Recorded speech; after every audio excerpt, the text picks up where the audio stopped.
This year, instead of the traditional lamp lighting and view of not adding to the carbon footprint, we have decided to pay a floral tribute to Acharya Prafulla Chandra on his birthday. So if you can kindly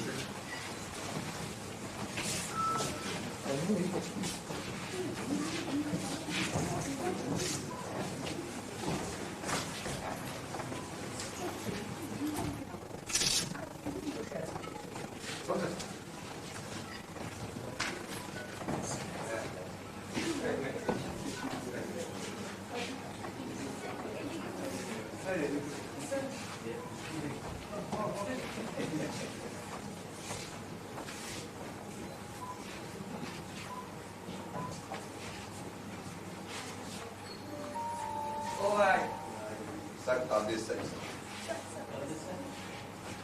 Okay.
सबसे खुश please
Thank you so much.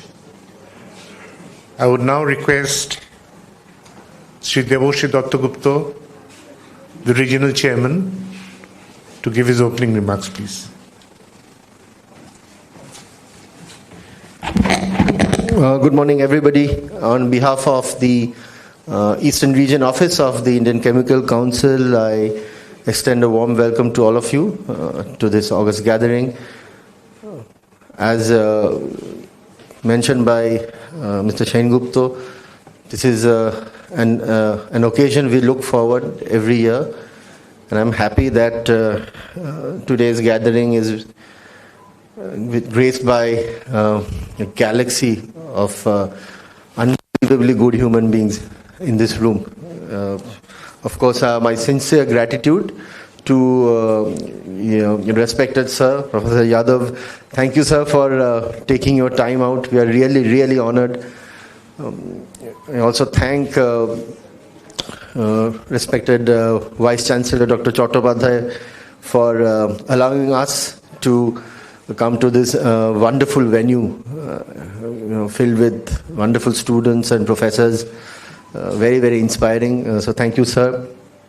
We also have our members from the governing body and our captain of ICC on this side of the table. Thank you, sirs, for coming all the way from Mumbai. This is extremely inspiring for all of us. And I would like to just take few seconds for the students who are here to tell them that it does not happen that every day you get to meet superstars of our industry. And please take this opportunity to come and at least talk to them, because you will not get these opportunities frequently. It's very, very rare that we get people like them in a gathering where you can at least come and talk to them. Their humility is something which you all should learn, and what they have done in their respective fields. I can talk about days and cannot finish at all. So once again, I thank all of you to be here. I know that the weather is quite tricky, but this is something which we want all of you to come and enjoy and have a time which you will remember for a long, long time. Thank you.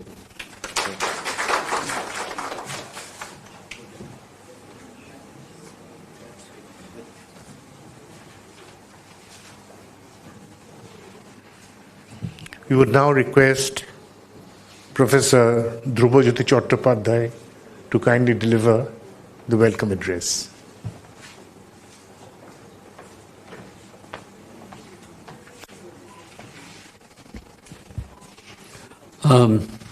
Very good morning to everybody. It is indeed a great pleasure for Sister Nivedita University, which just started its journey in 2018, to be considered by Indian Chemical Council as a venue from the last year. Last year also they have this particular, and we are so happy that this year also they have chosen us as a venue.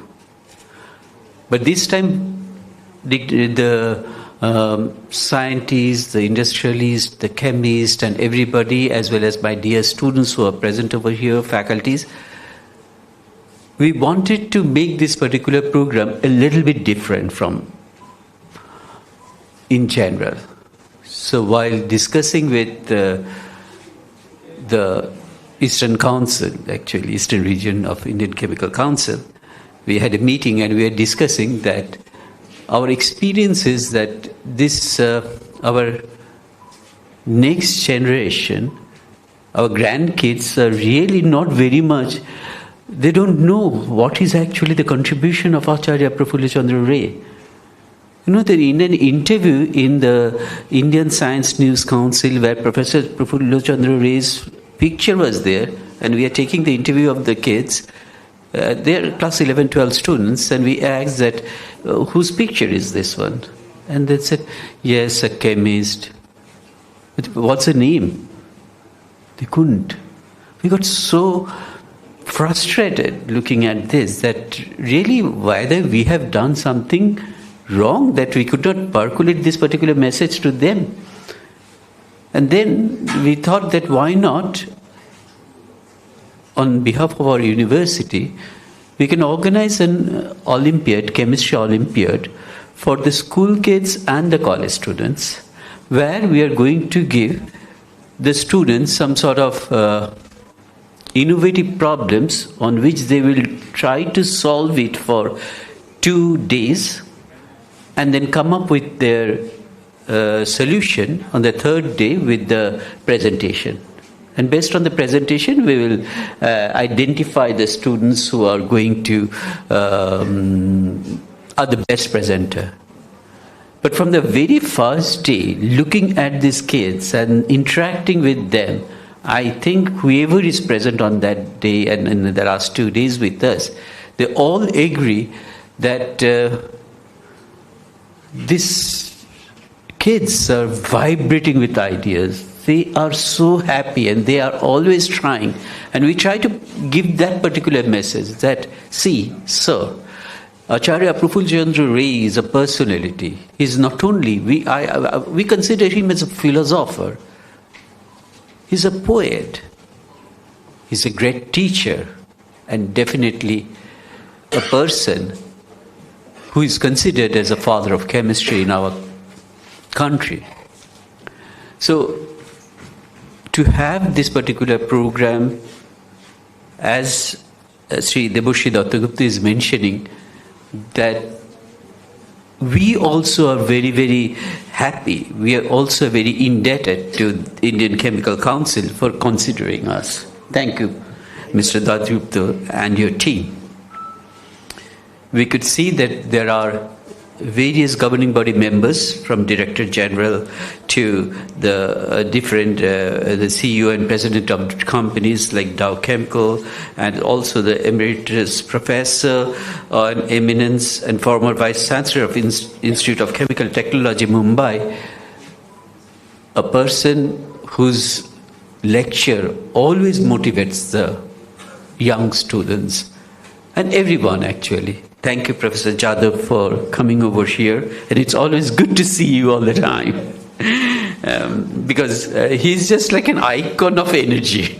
Whatever I've seen 10 years back, you are absolutely like that, actually.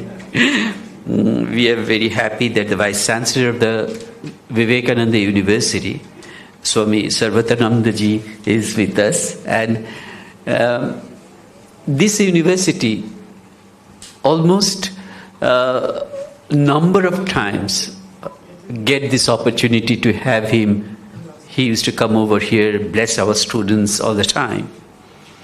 And we are also very happy that there are, say for example, my professor, Professor Dulal Mukherjee is over here. Sir, pranam to you, and it's so nice to see you all the time, and my friends who all the time, you are someone who inspires us. I still remember in the Calcutta University, in the Prafulla Chandra Ray's in the third floor, when you always have the meeting with us and mention about it all the time, and it's really something what we have learned from you.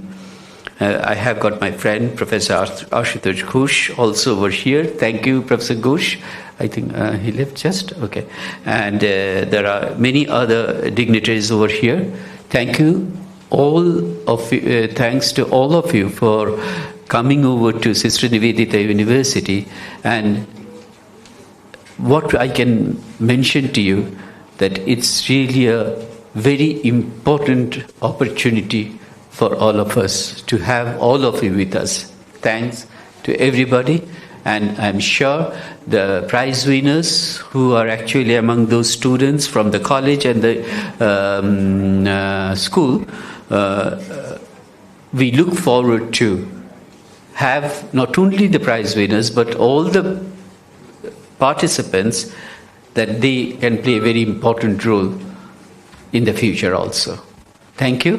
Namaskar.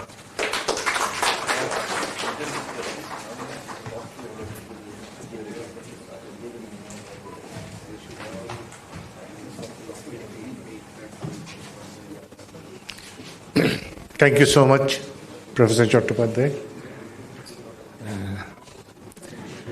Before we go further, on behalf of the joint organizing committee, so to speak, of ICC and Sister Nivedita University, because over the last month and a half, we really have been interacting, and I would take this opportunity of thanking the Vice Chancellor of SNU for all the help, and more importantly to your team, I think, who worked tirelessly for the last 1 month. Madam Inabos particularly. Madam Inabos is a part of us.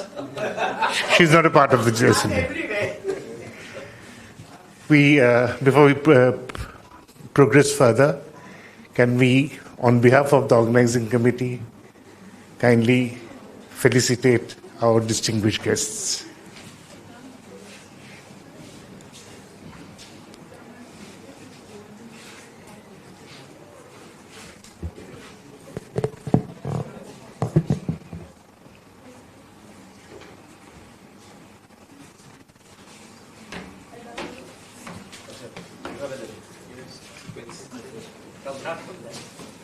Mr. Soti Selvam, let's start from here.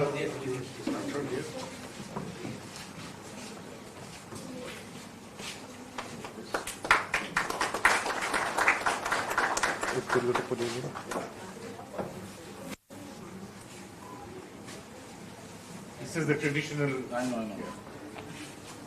You look good in this.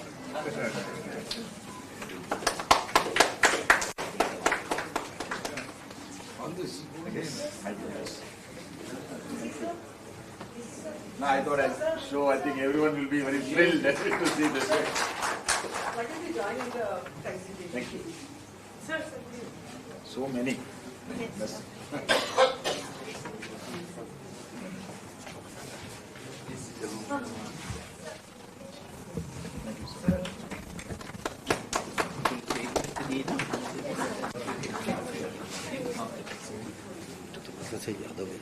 Next.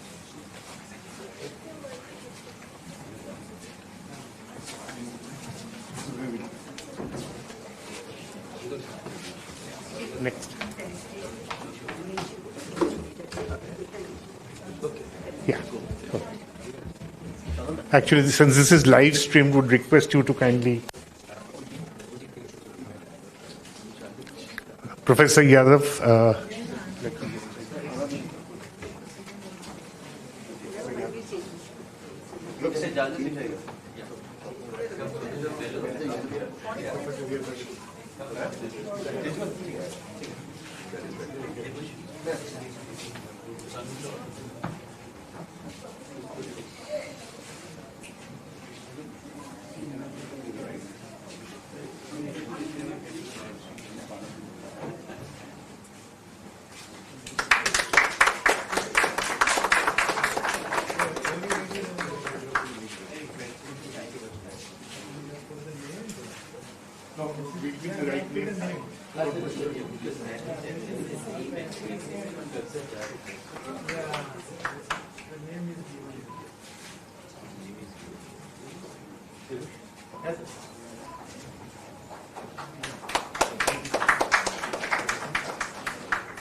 May I request respected Shami Sharvanathan Nathji.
Professor Shopon Ray.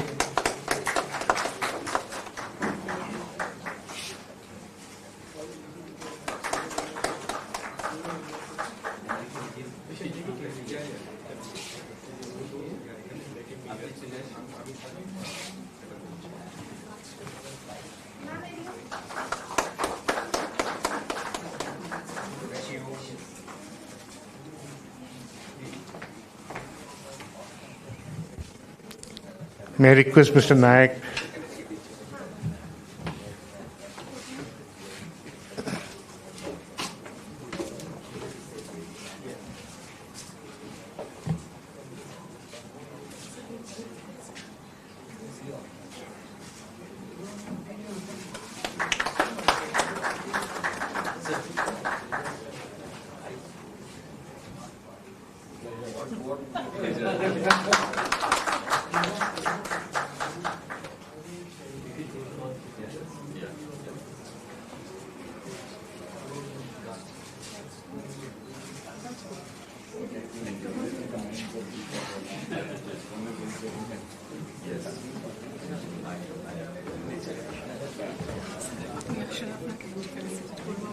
No.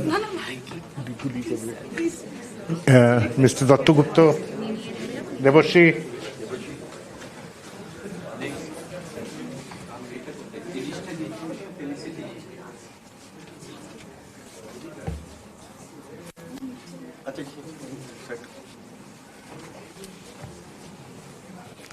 Mr. Soti Selvam.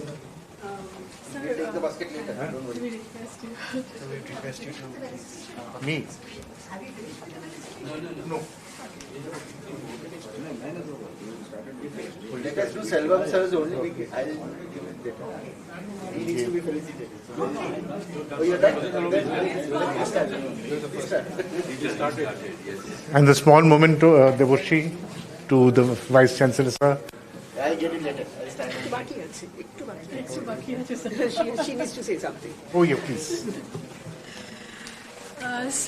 Thank you so much, sir. May I now request our Honorable Vice Chancellor, sir, and Hina Bose, ma'am, to kindly felicitate Mr. Chandan Sengupta, sir. This is a pleasant surprise. My name wasn't there. Thank you so much.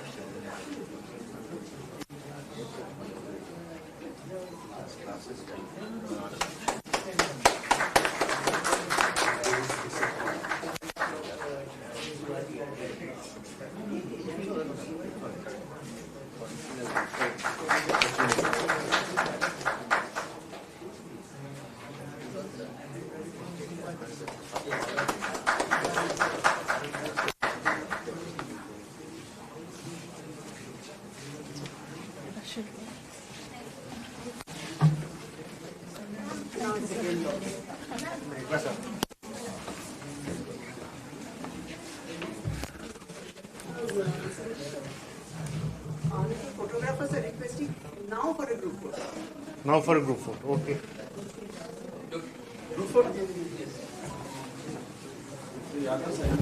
And this is also being streamed live, by the way, over Facebook.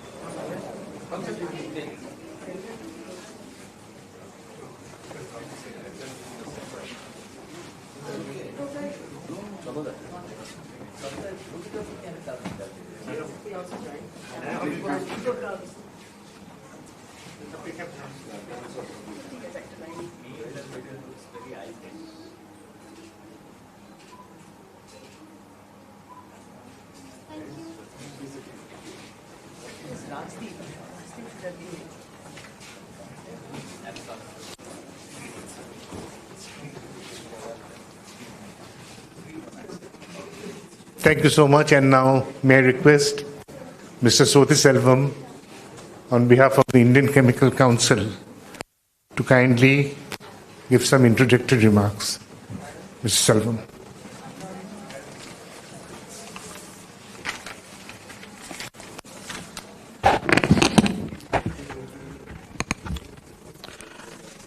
Good morning, everyone.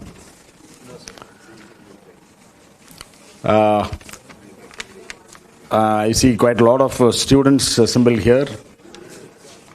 very distinguished personalities in the dais, and I deem it a great pleasure to first thank the Eastern Region Chapter of Indian Chemical Council and Sister Nivedita University for having joined hands to organize this program in honor of P.C. Ray.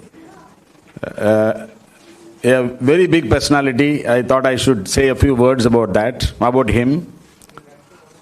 Last year I had the privilege of attending this function. This is also, in fact, this is the 22nd memorial lecture being planned. This is an important event. Prafulla Chandra Ray, as you should know, at least the students should know, that he is the father of the Indian chemical industry, Indian chemistry. Now, when was he was born and died before India's independence. But you see, after so many years, we are remembering him and celebrating his birthday. Today is his birthday. And we engage great personalities, probably even at par with his own stature, to come and deliver the memorial lecture. So that day Professor Yadav is here. We are really fortunate that he could accept and then come to Calcutta to deliver this memorial lecture.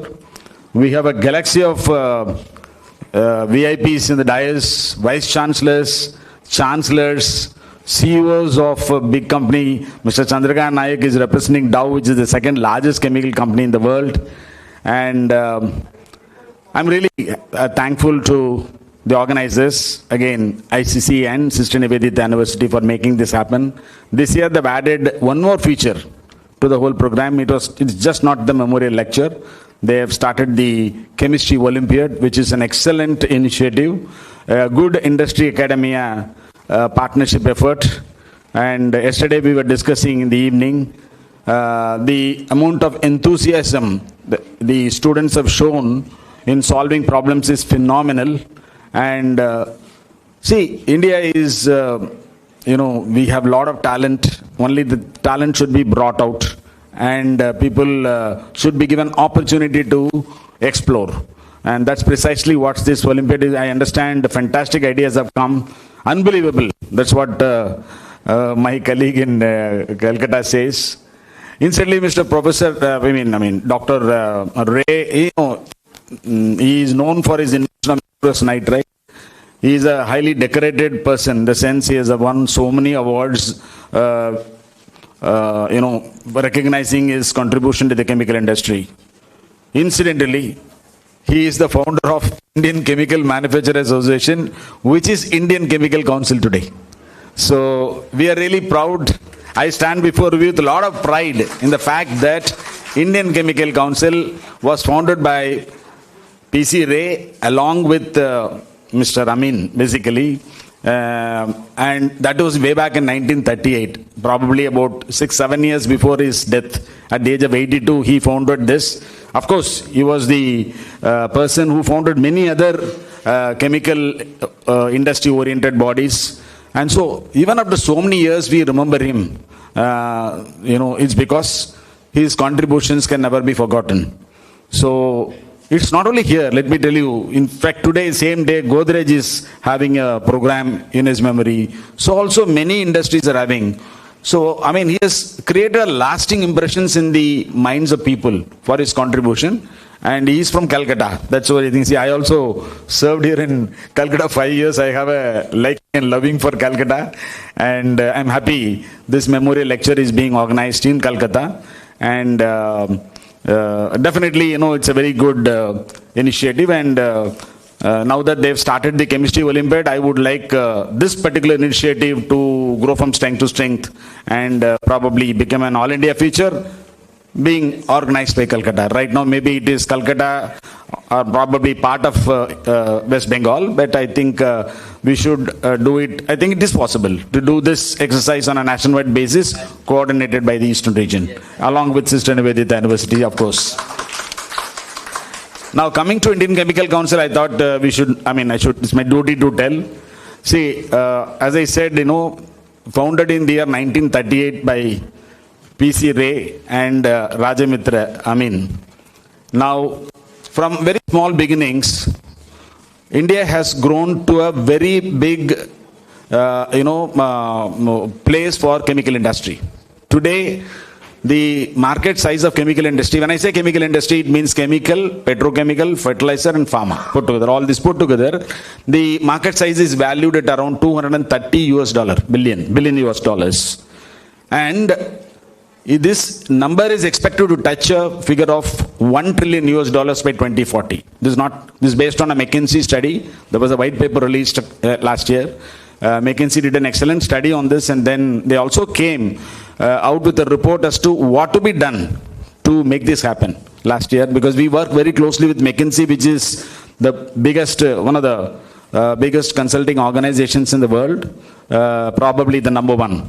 And we work very closely. They are our knowledge partners in all our major activities. So with this growth coming, Indian Chemical Council is always very clear that a growth in chemical industry has to be in a very responsible manner and in a sustainable manner. We are very clear on that. Our association is not like just any other industry body. We do a lot of focused activities towards the chemical and petrochemical sector. All our activities are like that. So no wonder today these three important speakers, Professor Yadav, Professor Ray, as well as Mr. Chandrakant Nayak, all are going to talk about sustainability, and that is the need of the hour basically. Now, chemistry touches every part of life. Every industry requires chemistry. 99% of all manufactured goods in the world, chemistry is there in that. Chemical products are involved. So, the growth of other industries also depend on chemistry and chemical products. That's what is important. So, this industry, it has to be given the due importance, and maybe in different ways government is approaching this issue. It may not be a direct, incentive to the chemical industry, but by incentivizing certain other industries, they also indirectly help chemical industry. One classic example is this, you must have heard about the semiconductor industry. Now huge investments have been attracted by India. Of course, one unit is coming up in Assam. 3 units are coming up in Gujarat. Again, highly sophisticated chemicals are required. They may on paper look very ordinary, but they are very highly sophisticated in terms of purity. So a lot of specialty products especially. India is bound to grow big as per the predictions. We are already doing well. We are export surplus, in fact trade surplus in specialty chemicals, and this trend will continue, and we will continue to have trade surplus with respect to specialties. Today students are here, they should know that China is number one in the world as far as chemical manufacturing is concerned. They do a business of more than $2 trillion US dollars. $2 trillion US dollars, and the global chemical industry is more than $5 trillion US dollars. You can imagine the share of China. We may not be at that level, but India can become an alternative for China. We always say that, why alternative? We can be even better. We are only separated by 15-16 years. They took advantage of the WTO regulations. They set up, of course, their political system is also favorable to, set up shop very quickly in the country. Chandrakant Nayak is there. I think he is a better person to say. He has served in Beijing, Shanghai for 3 years. So he will probably touch upon that. So India is bound to grow. And first, Mr. Nayak will tell about what are the emerging opportunities in India. Now, ICC also is the only, full member of the International Council of Chemical Associations. It's an international body representing 90% of the chemical industry of the globe. That is whole world actually. In India, our members are around 500 large and medium. Our presence is still not very strong in MSMEs, but large and medium, you name it, they are members for us. Either they are pattern members or life members or regular members. And we represent about 80% of India's chemical industry. So for anything and everything, government depends on us for our advice. Similarly, we also take up the members' cause with them, and they listen to us very seriously and give solutions, whether it is on advocacy, normal regulatory issue, or on QC, in anything, they do listen to us. And the government, everything cannot happen overnight. Gradually things are improving, and I am sure a lot of good things will happen in this industry through the ministry as well. Now, In fact, in memory of PC Ray, ICC has instituted a special award for indigenization of technology. That's called ICC PC Ray Award. In fact, Deepak Nitrite is sponsoring this award. This is there for quite some time. So, I mean, great person. And great persons are coming to deliver memorial lecture. That's the most important thing. We are really honored, sir. Thank you so much. Professor Yadav, I don't think I need to give any introduction. He's a former Vice Chancellor of ICT, which was earlier called as UDCT, the mecca of chemical industry, chemical engineering in India. And he has been heading that. And we have also, very eminent personalities sitting in the dais. I'm indeed grateful to every one of them for having come and attended this program, actually.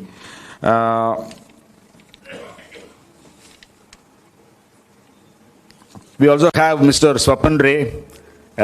He was very closely associated with ICC. In fact, he was heading the trade committee of ICC. He was also the president of Reliance. Now he is a professor in Somaya Vidya University.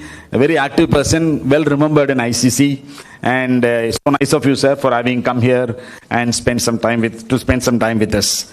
Now, I don't want to take much of your time. It's a great, as I said, it's a great opportunity to be a part of this program. And in ICC, our only wish is the eastern region of ICC should grow bigger and bigger, because this is the birthplace of most of important things. So also the chemical industry. PC Ray is here from here. Mr. Amin is from here. So a lot of things are possible in eastern region. And it is in the safe hands of Mr. Datta Gupta, Mr. Chandan Sengupta, Mr. Mukherjee is there. I'm sure they'll do a great job. I thank each and every one of you for having given this opportunity, and I wish this function all the success. Thank you so much.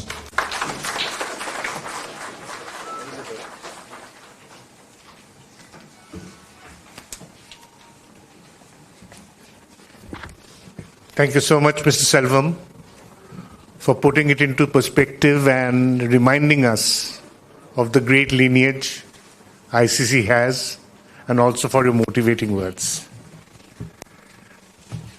It is our great privilege now to request Shami Sharbotanandaji to come and address us. Other than, of course, being the Vice Chancellor, he also holds a PhD in computer science. A little bit of Google search, he has published innumerable papers, which unfortunately none of even the topics I could understand. So, Shamiji, if we can have you at the...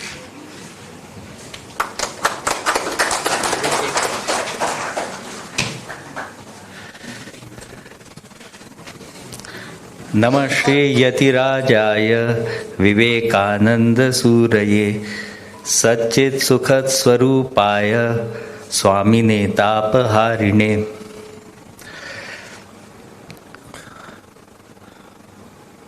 professor Yadav, professor Dhruv Jyoti Chattopadhyay, dignitaries sitting in the dais, and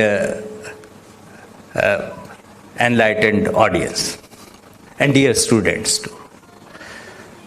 First of all, I congratulate the students who have got the awards in the Olympiad, and I also congratulate ICC and SNU for the great effort they have taken to organize Acharya Prafulla Chandra Memorial Lecture and the Olympiad. I do not wish to take much time, because we are here to hear the memorial lecture from Professor Yadav, and also because I am not from the subject. Only thing is, I want to share few of my thoughts with all of you about chemistry, chemical engineering. One of the thing is, about the chemical engineering in India. So generally we think that India is backward in every subject. In fact, I also used to think. So one of my seniors, I'm a graduate of IIT Kanpur, so I asked my senior who was a chemical engineering, and I said that what is happening, everything we in the industry, everything we are backward, or we are not as good as the foreign company. That is actually it's a misconception. We are not good in many things, but there are things that we are good at. And he became very angry and said, no, it's not true. There are few things that we are actually very good at. Like, for example, plastics. You see, the plastics in Indian plastics are actually best in the world. I think so, right? So there are other things also, and it was an eye-opener for me. So it's not true that India is bad in everything. There are a few things, like for example, textile. Also, we were at some point we are good at textiles.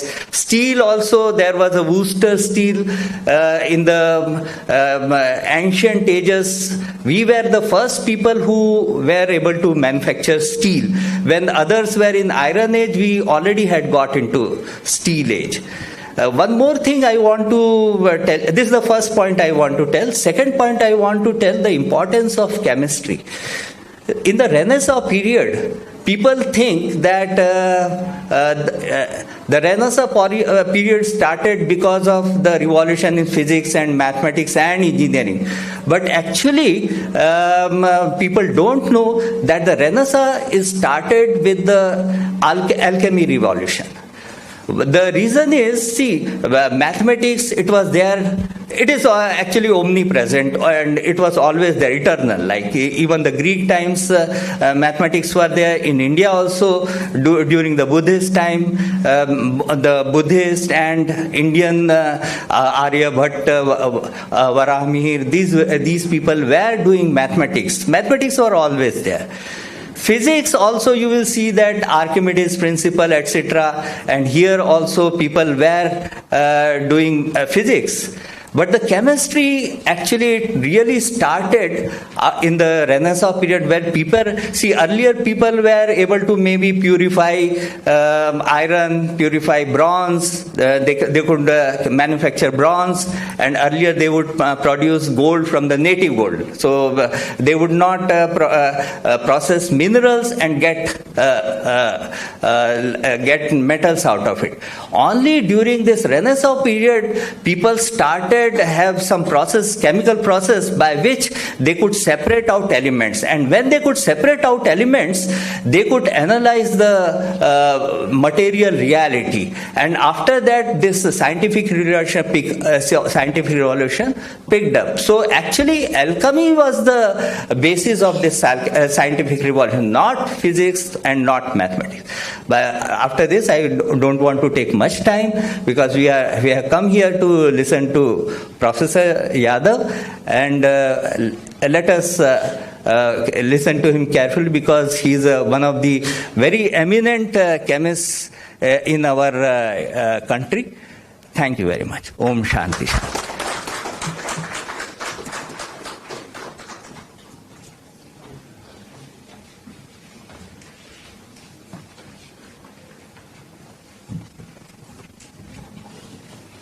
Thank you so much, Swamiji.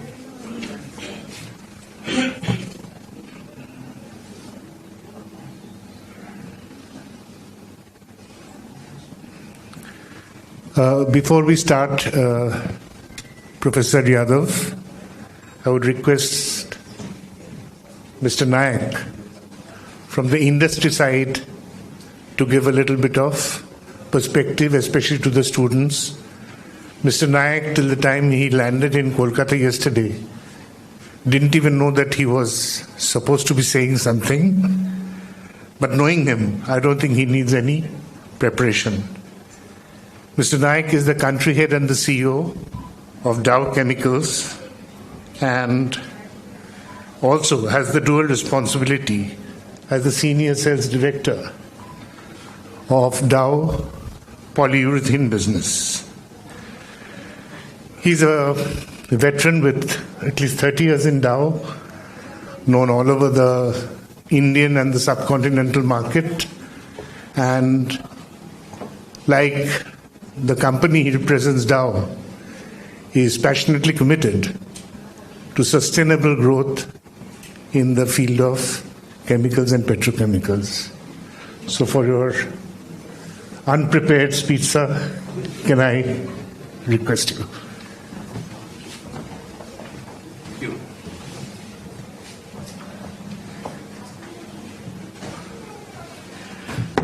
Good morning, everyone.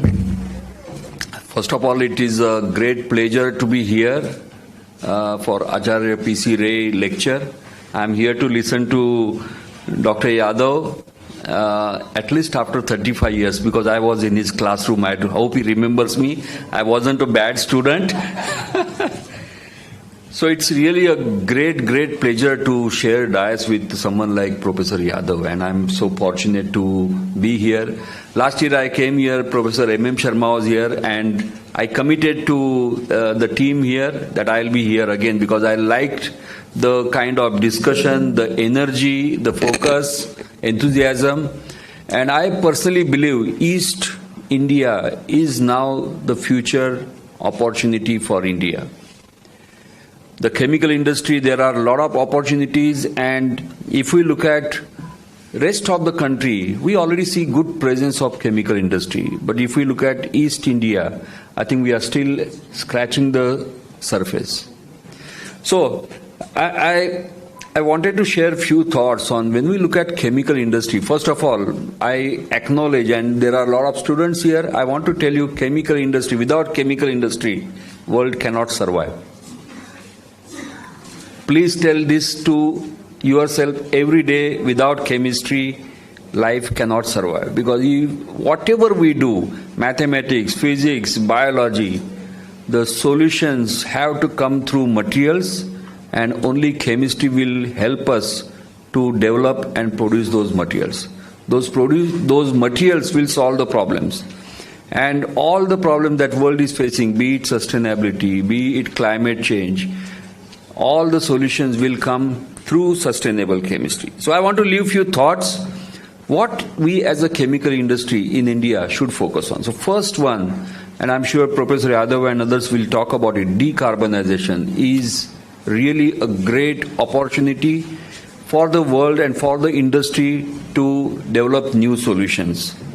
This is absolutely critical for the industry to find processes and materials which help in decarbonization.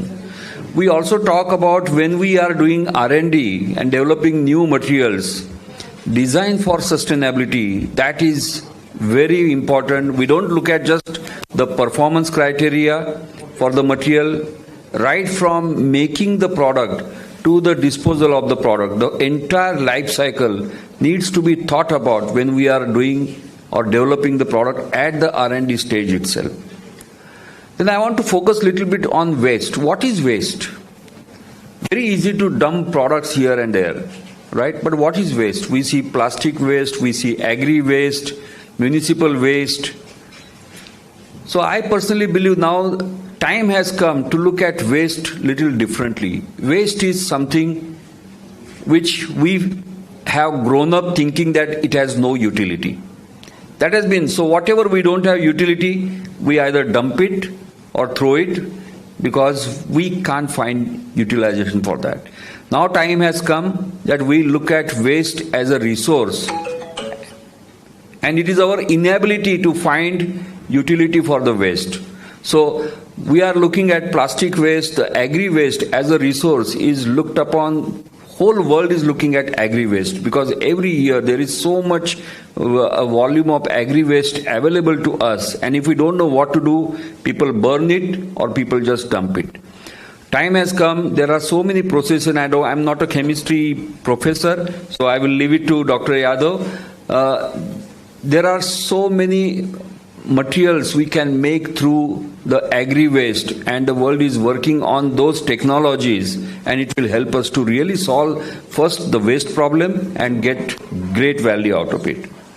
The last thought I want to leave here for the chemical industry, and this is the opportunity, is R&D. If we look at history of chemical industry in India, India has played a key role in developing new processes, either in generics or making the products which world was making some other way. Indian chemical industry found a better and more cost-effective way to manufacture those molecules. That has been our strength.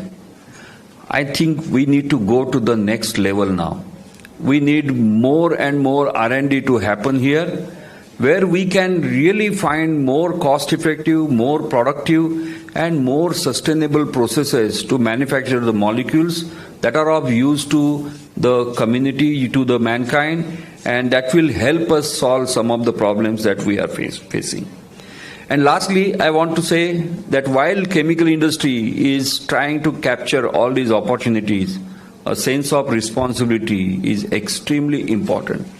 We cannot, the chemical industry in the past was not liked by many citizens, because what they had seen was the effluent being drained in the rivers and on the land, the wastage.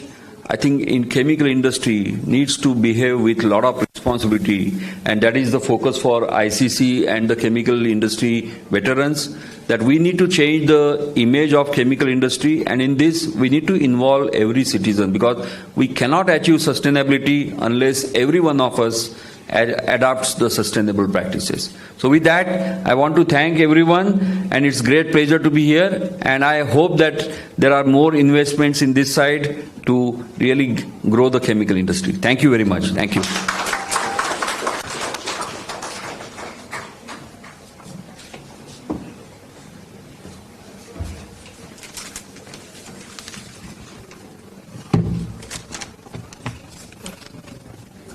Thank you, Mr. Nayak. I think as an impromptu speech, that was a great one. And he's one who has always believed that the next destination for chemical industry should be the Eastern India. We now come to what everyone has been referring to, Professor Yadav's I should not say it's a speech, it's his thought or whatever. It will be for 45 minutes, but I have an introduction of Professor Saab, which I read out, will also, I think, take around 45 minutes. So I shall try to make it very brief. The topic, by the way, is achieving sustainability and net zero goal in the new world order of hydrogen economy, decarbonization, biomass valorization, and plastic chemical recycling, future of the green chemical industry. A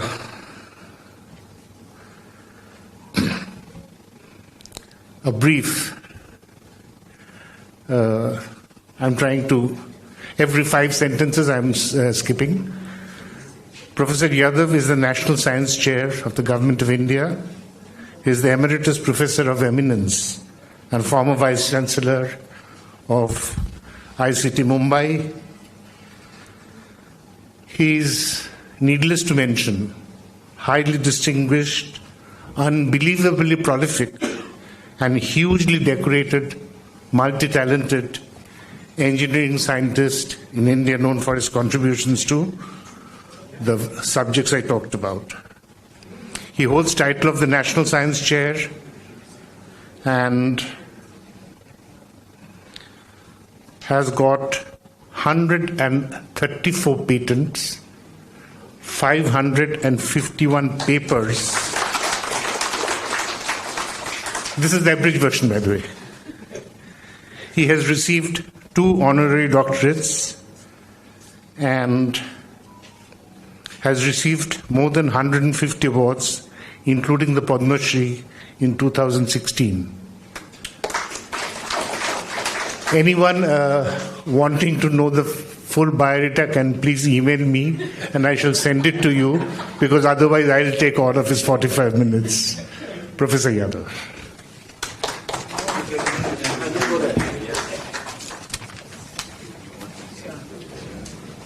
Can somebody put here? We need somebody to help with the laptop, with the pen drive. Yeah, no, I have, but they have some password or thing like that. Maybe I'll ask somebody to come and help. Who is operating this laptop? Oh.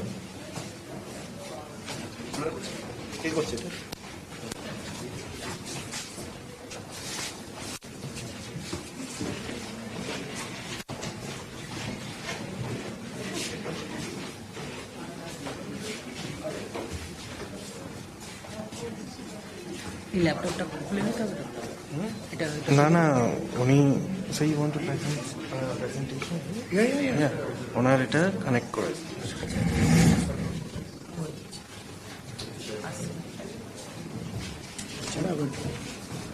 I gave you,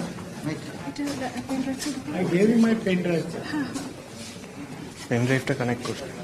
Yeah, I have given you my pen drive. Where is that pen drive? He took it.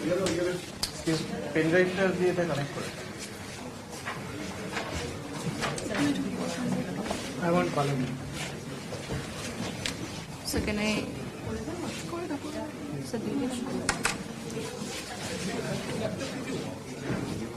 Change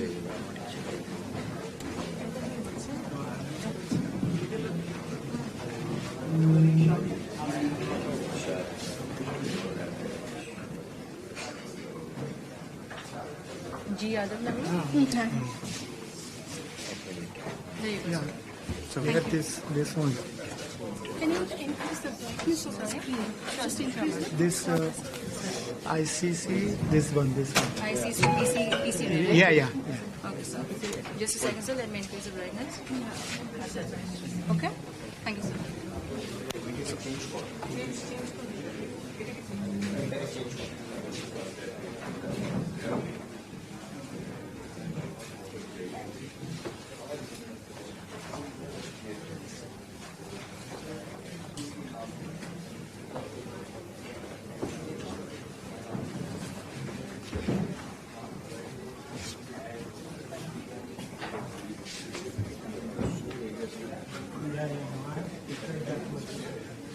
Can somebody record it? Because I have asked Siddha Rani.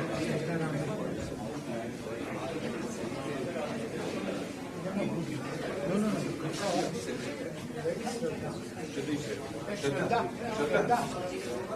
Shraddha.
Chandrakant, Sapanda, Selvam, Mr. Selvam, IOC man with whom I am connected.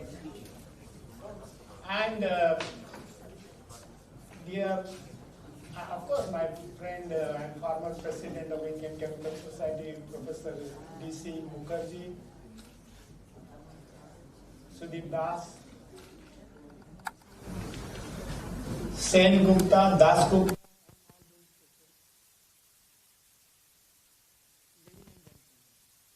On this very auspicious day, which happens to be the birthday of the great son of India, Acharya P.C. Rai, Prafulla Chandra Rai, who wrote a very interesting book called History of Hindu Chemistry. And also, we remember him very well for two reasons. One is that during the COVID period, there was a requirement of hydroxychloroquine. And so now we are talking about Atmanirbhar Bharat. He is the first academic to be an entrepreneur, which now our government wants.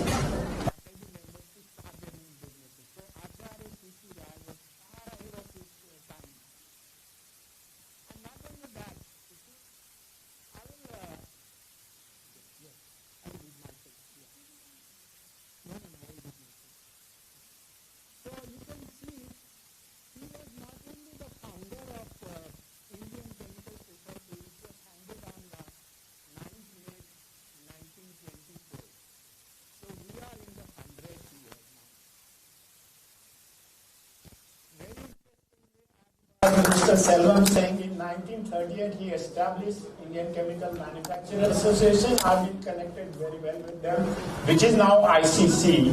They changed the name because people did not like chemistry. They said it's a polluting industry. I know the history. But what is important, which is a coincidence I must tell you, Acharya P.C. Rai was not only the founder president, he also started a journal called the Journal of Indian Chemical Society. So he was the only president and editor-in-chief of this journal. During the 100th year, I hold the same honor. I am the president as well as I am the editor-in-chief of the journal, and very interestingly, this journal is now published by Elsevier, and you will not believe, daily I receive not less than 20 to 25 articles for publication from all over the world. And the impact factor of the journal rose from 0.23 to 3.2. So that is another interesting, and he started that journal. Not only that, many people would not know that he was not only a great son of India and worried for chemical sciences in this country. What is his legacy? He left a legacy for all of us. So, 2 years ago I wrote to Government of India that we should celebrate August 2nd as the National Chemistry Day. Still the paperwork is going on.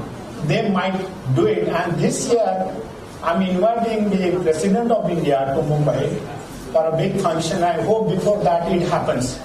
Okay, so this is one part of the story. So when we started this program last year, 9th May 2023, your governor had come for this program, Dr. Ananda Bose. And Professor M.M. Sharma, Dr. Mashelkar, and they were there, and the Swamiji was there. And very interestingly, we created new hours. I was able to create new hours, 5 different hours. Each of these hours carried 1 lakh rupees. And the first award was given to Professor M.M. Sharma. That was in the name of Professor C.N.R. Rao, whom we felicitated as the chemist of the century later on 23rd of January. Then Pidinite, Madhukar Bhai Parekh, my good friend, he gave Professor M.M. Sharma Centennial Jubilee Award, which was delivered by Dr. R.A. Mashelkar that day. Then Oriental Aromatics, Dr. Sukhdev. Dr. Sukhdev is 100 years old now. It's very interesting. And he had worked for Multichem. So I requested them and they gave this award and it was given to Professor Govardhan Mehta, who is also a student of Professor Sukhdev. And then Ether Industries, Dr. Mashelkar Award. Ether Industries, Ashwin Desai is my classmate, so I persuaded him to give money. And we were very happy. That award was given to Shivram, Dr. Shivram, who is a polymer chemist. And my good friend and ICT alumnus, Dr. A.V. Ramarao, he supported this award and that was given to Dr. J.S. Yadav, who is the former director of IICT Hyderabad. So we started with the bank. So today I'm going to make some appeal to you, including ICC and also Chandrakant by repeat. Okay. So you see that we also instituted new awards. Make money, organics, give money. They give, and I'm on the board, this is incidentally. Ravi Raghavan of Chemical Degree is given 100 awards. Okay, 1,000 each to 100 students. Okay, then Dilip Raghavan of Color Publications. This award for somebody who goes beyond science and technology and philosophy. So that person, we have got 10 awards for that. R.K. Verma gave an award in his father's name. His father was a chemistry professor, and like this, I was addressing a gathering in Dhanbad, and I said, industry should help me. Literally, he is an Indian oil man. Perhaps he knows him. He gave 10 lakh rupees in father's name. And I myself gave money because I think charity begins at home. So I gave 5 lakh rupees and I said, this will be for the students. Like somebody who is doing PhD and publish something will give this award to that person. So this will be from the interest of all these endowments. There are many more than this, but I will also tell you what we are going to do. Bengal government, West Bengal government gave us a land in 1967, but till today there is no building there. Why? I don't know. I don't want to go into the history, but it requires money. So under corporate social responsibility, you can give this money. We have got all the details. It is about 8.6 crore. You can give money for next 2 years, 3 years, and you can build it. We will name the building after you with Acharya Bhavan as their second title. And this will be a monumental building, and I should do it during the centennial year. So my appeal to you from industry, it can be one industry, 2 industry, 3 industry. This can be done under CSR. I'm also telling that I was addressing this Fragrance and Flavors Association, and I made this appeal, and one gentleman came and gave me money, and so I could repair the old office of Indian Chemical Society. There are so many good people in society, I must tell you that, and that is what I always say this. Give to institutions and charities in abundance. That will have a legacy of your own. Okay? So giving charity is a duty in such a spirit that a donation given by, seeing the country. Okay? So what is happening now? Because this is 100 years, so in Mumbai, we are organizing a very big program on 6th and 7th November in Nehru Center. We are going to felicitate 100 industrialists. We are also publishing a book, so-called compatible book, where whosoever contributed to chemical sciences, industry, education, their brief CV and the industry's profile will be published, and we will publish 5,000 books and distribute across the country. So I need help. Okay? So this is happening, and you see 4 Nobel laureates will come. We'll honor them by some of these awards which I mentioned before. Then many international chemical societies are coming. Their presidents are coming. Royal Society of Chemistry, American Chemical Society, Commonwealth Chemistry, all these, they are coming, and who's who, and we are inviting the President of India, And there will be various sessions. For each session, we will invite some dignitaries so that they can felicitate people in that particular sector. For example, surface coating is one, okay, or petrochemical another, like that. So in each region, in each distinct category, we'll do that. So now I come to my lecture proper. So I appeal to you, you got the message, okay? Vikasit Bharat. This is what our Prime Minister is saying, that by 2047, when we would have completed 100 years, can we be a developed nation? And what is required for that to be a developed nation? Vikasit Bharat. So I have a different model from most of the people will predict what is there today and go in the future. You can be tangentially off. I would say I will go to 2047 now, think that India is number one country, and then come backward and what changes are required in our policy, in our attitude, in our education, technology and whatnot. So that means $30 trillion economy. Let us assume. It is believed that China will have something like $31 trillion economy. And so we have to beat China, right, in their own game. So that means policy is the most important part. All see R&D, technology, all those things will be there, but policy is most important in any of these ideas to be. So for example, manufacturing sector, 25%. Of course, if you do it cumulatively, you can go, but even every year if you grow 8-9%, you can go to that. That is true. But that is required. Without manufacturing, you cannot have that $30 trillion. With software, you cannot get it. So my personal prediction is that 25% good, but then service sector 70%. Okay. I have been requesting the government. I have written many articles also that the corporate social responsibility (CSR) should be made 3%, and the 1% should be given to technology development, innovation, research and whatnot, which right now is not possible. You have to find a loophole for that. And in that, about 0.2% should be given for SIR. Sir, I call this SIR. SIR means what? Students' internship responsibility. Each and every student must be given an opportunity to go to industry and serve and get, some training. If that is, and also I have another thing, some of the ladies may like it what I'm going to say. Girls' education should be free till PhD. It does not mean all girls will become PhD, but they will have an avenue to go to higher education. Parents will not stop them. Because Indian society is highly discriminatory towards girls. They will educate the boy, but the girl they will say parayadhan. Is going to get married and go on. So this is what I believe. But so to be a great nation, because in Bharat by 2047, we must have changes in our policy. And all, of course, economic incentive, etc., they fall in place. Okay, so you can see that pharma sector, 500 billion. Labor force, and also it is a labor, women's participation must go up in this. Okay, all right. So now I will talk about chemical and allied industry, the criticalization and internationalization. Chemical industry was the first industry to be transnational. Now we talk about software and all, but chemical industry, supposing you pollute here, it can go, the pollution can go to the neighbor country as well.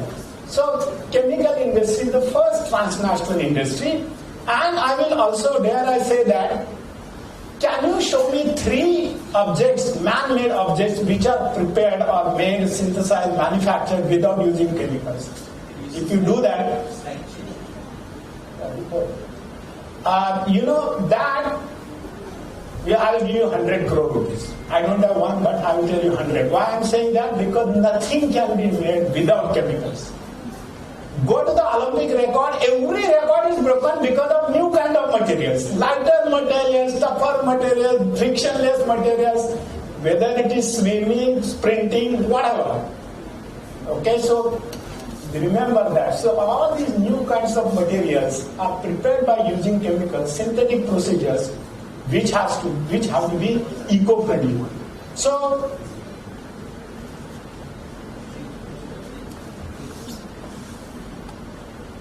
Does it work? I don't think it works.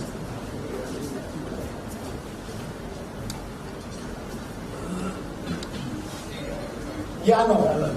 So you can see that what is our problem? So-called climate change, greenhouse gas emissions and all, because our economy is based on carbon. Carbon is the biggest culprit. We need carbon in the soil, we need carbon for our survival, but we don't need carbon in the atmosphere beyond certain things. So you see that, so we have the fossil fuel carbon-based economy and another is so-called renewable carbon. But I am going to go beyond that. It is just not renewable carbon. Renewable carbon is good, but if you look at the energy sector, for example, the chemical and allied industry, 75% plus is spent on energy. So can we not change to some renewable energy? Why are we using carbon-based energy? So first thing is that we have to take carbon out of our fuel system, energy system. That is what is required. So you see that, so use of the carbon-based fuels is the real culprit. So look at the global. So this was something like 2019. This number could vary. Something like $4 trillion US sales. They say, it's about 3%. Remember, the bulk chemicals, specialty, agro, pharma, and now e-chemicals, electronic chemicals, everything based on this. But only, these 7 petrochemicals are the ones which govern this industry. One is methanol, of course the olefins, ethylene, propylene and butadiene, and the aromatics, benzene, toluene, xylene. Okay? And these are sufficient for producing 90% of their downstream chemicals. So you can add butane to that also, from where you go to butadiene and all those things, right? That is one. Then, of course, the inorganic chemicals, ammonia, sulfuric acid, nitric acid, phosphoric acid, and you can go to the fertilizer industry. And very important thing is that, in this particular case, this supply of this fuel, the fossil fuel carbon, will not be there by 2050. By then it will be all exhausted or it will be too expensive. Now, for example, during this pandemic, on a particular day, 10th April 2020, the crude oil became negative because there was no place to store it, so you had to pay for it. 7 fracking companies in Texas, they abandoned their business. They said there is no business unless the crude oil price goes to $60 a barrel. Now that it has gone up. So by that time, the cost of crude oil may be $200 a barrel. So it is not affordable. Or better technologies are developed where renewable carbon is used. Okay, and so you can see the vertical integration of energy production and chemical production that has grown. So now earlier, refineries had a standard formula, so much for energy, so much for chemicals. Now you can have variable thing. And these gas and oil companies like ExxonMobil, Chevron, Shell, Sinopec, which is a Chinese company, Aramco, SABIC, Reliance. Now, Dow is in a different sector, like a Dow and DuPont, but these are the basic companies which did business and made a lot of money. Okay, thank you. Okay, so this is a very crowded slide, but my purpose of showing you this, whatever you have on your body is a produce of chemical industry. The mobile phone which you are using, you never give credit to chemical industry. There are 30 metals in that, 30 metals there. The smart touching phone is Indian. You have mixed oxides, you have alumina, you have titanium, praseodymium, you name it, plus carbonates, plus the tough glass, all those things. So they are produced of chemical industry. But look, remember, the basics are only crude oil, natural gas, air and sulfur. Simple thing. You may add water to that, and you make all these things, raw material, commodity, chemicals, secondary, intermediate, and consumer goods. Only the consumer knows what is there, but they don't give credit to the chemical industry. So you see, at the same time, this chemical market is increasing. Typically they say 5.5 CAGR, that is what they say. And Indian chemical sales is 9.3%. Now this number you can debate. But yes, by next year. And the global specialty chemical sector is 5% CAGR. That is what, again, this is from this data. So there are so many things. You can see that the paints and coatings are 20% in this. Paint and coatings. Thank you. And see, polymer additives, flavor, fragrance, water treatment, all those things are there. But without going into the details, see that how many things we have and for everywhere we require. So there was once a Marathi channel called me and they said, sir, can you debate with somebody? He was a lawyer, retired judge. He said he wants to debate with me and he said chemical industry should be banned from Maharashtra. So I told that TV channel for us, ask him what medicine you took in the morning, blood pressure or diabetes or whatever. If he has not taken any, then he can debate with me. It's foolish ideas. People have foolish ideas about chemical and allied industry as if they are polluting. On the contrary, chemical and allied industry reduces pollution. The three-way catalyst is one of the best examples. But anyway, so you see the problem. If you look at the potential, petroleum refinery, bulk chemicals, intermediate pharmaceutical, all these chemical industries have some waste coming out of it. Pharmaceuticals have the highest, maybe 50 to 100 kg per kg because several stages, so many chiral centers, so many separations, solvents and whatnot, so actually the E factor goes up. However, in refineries, they use continuous processes, catalytic processes, therefore the waste is minimum. And they produce million to 100 million tons. Okay? So imagine, this is another interesting facet. Now this slide will take you through what is happening today. Okay? So-called greenhouse gas.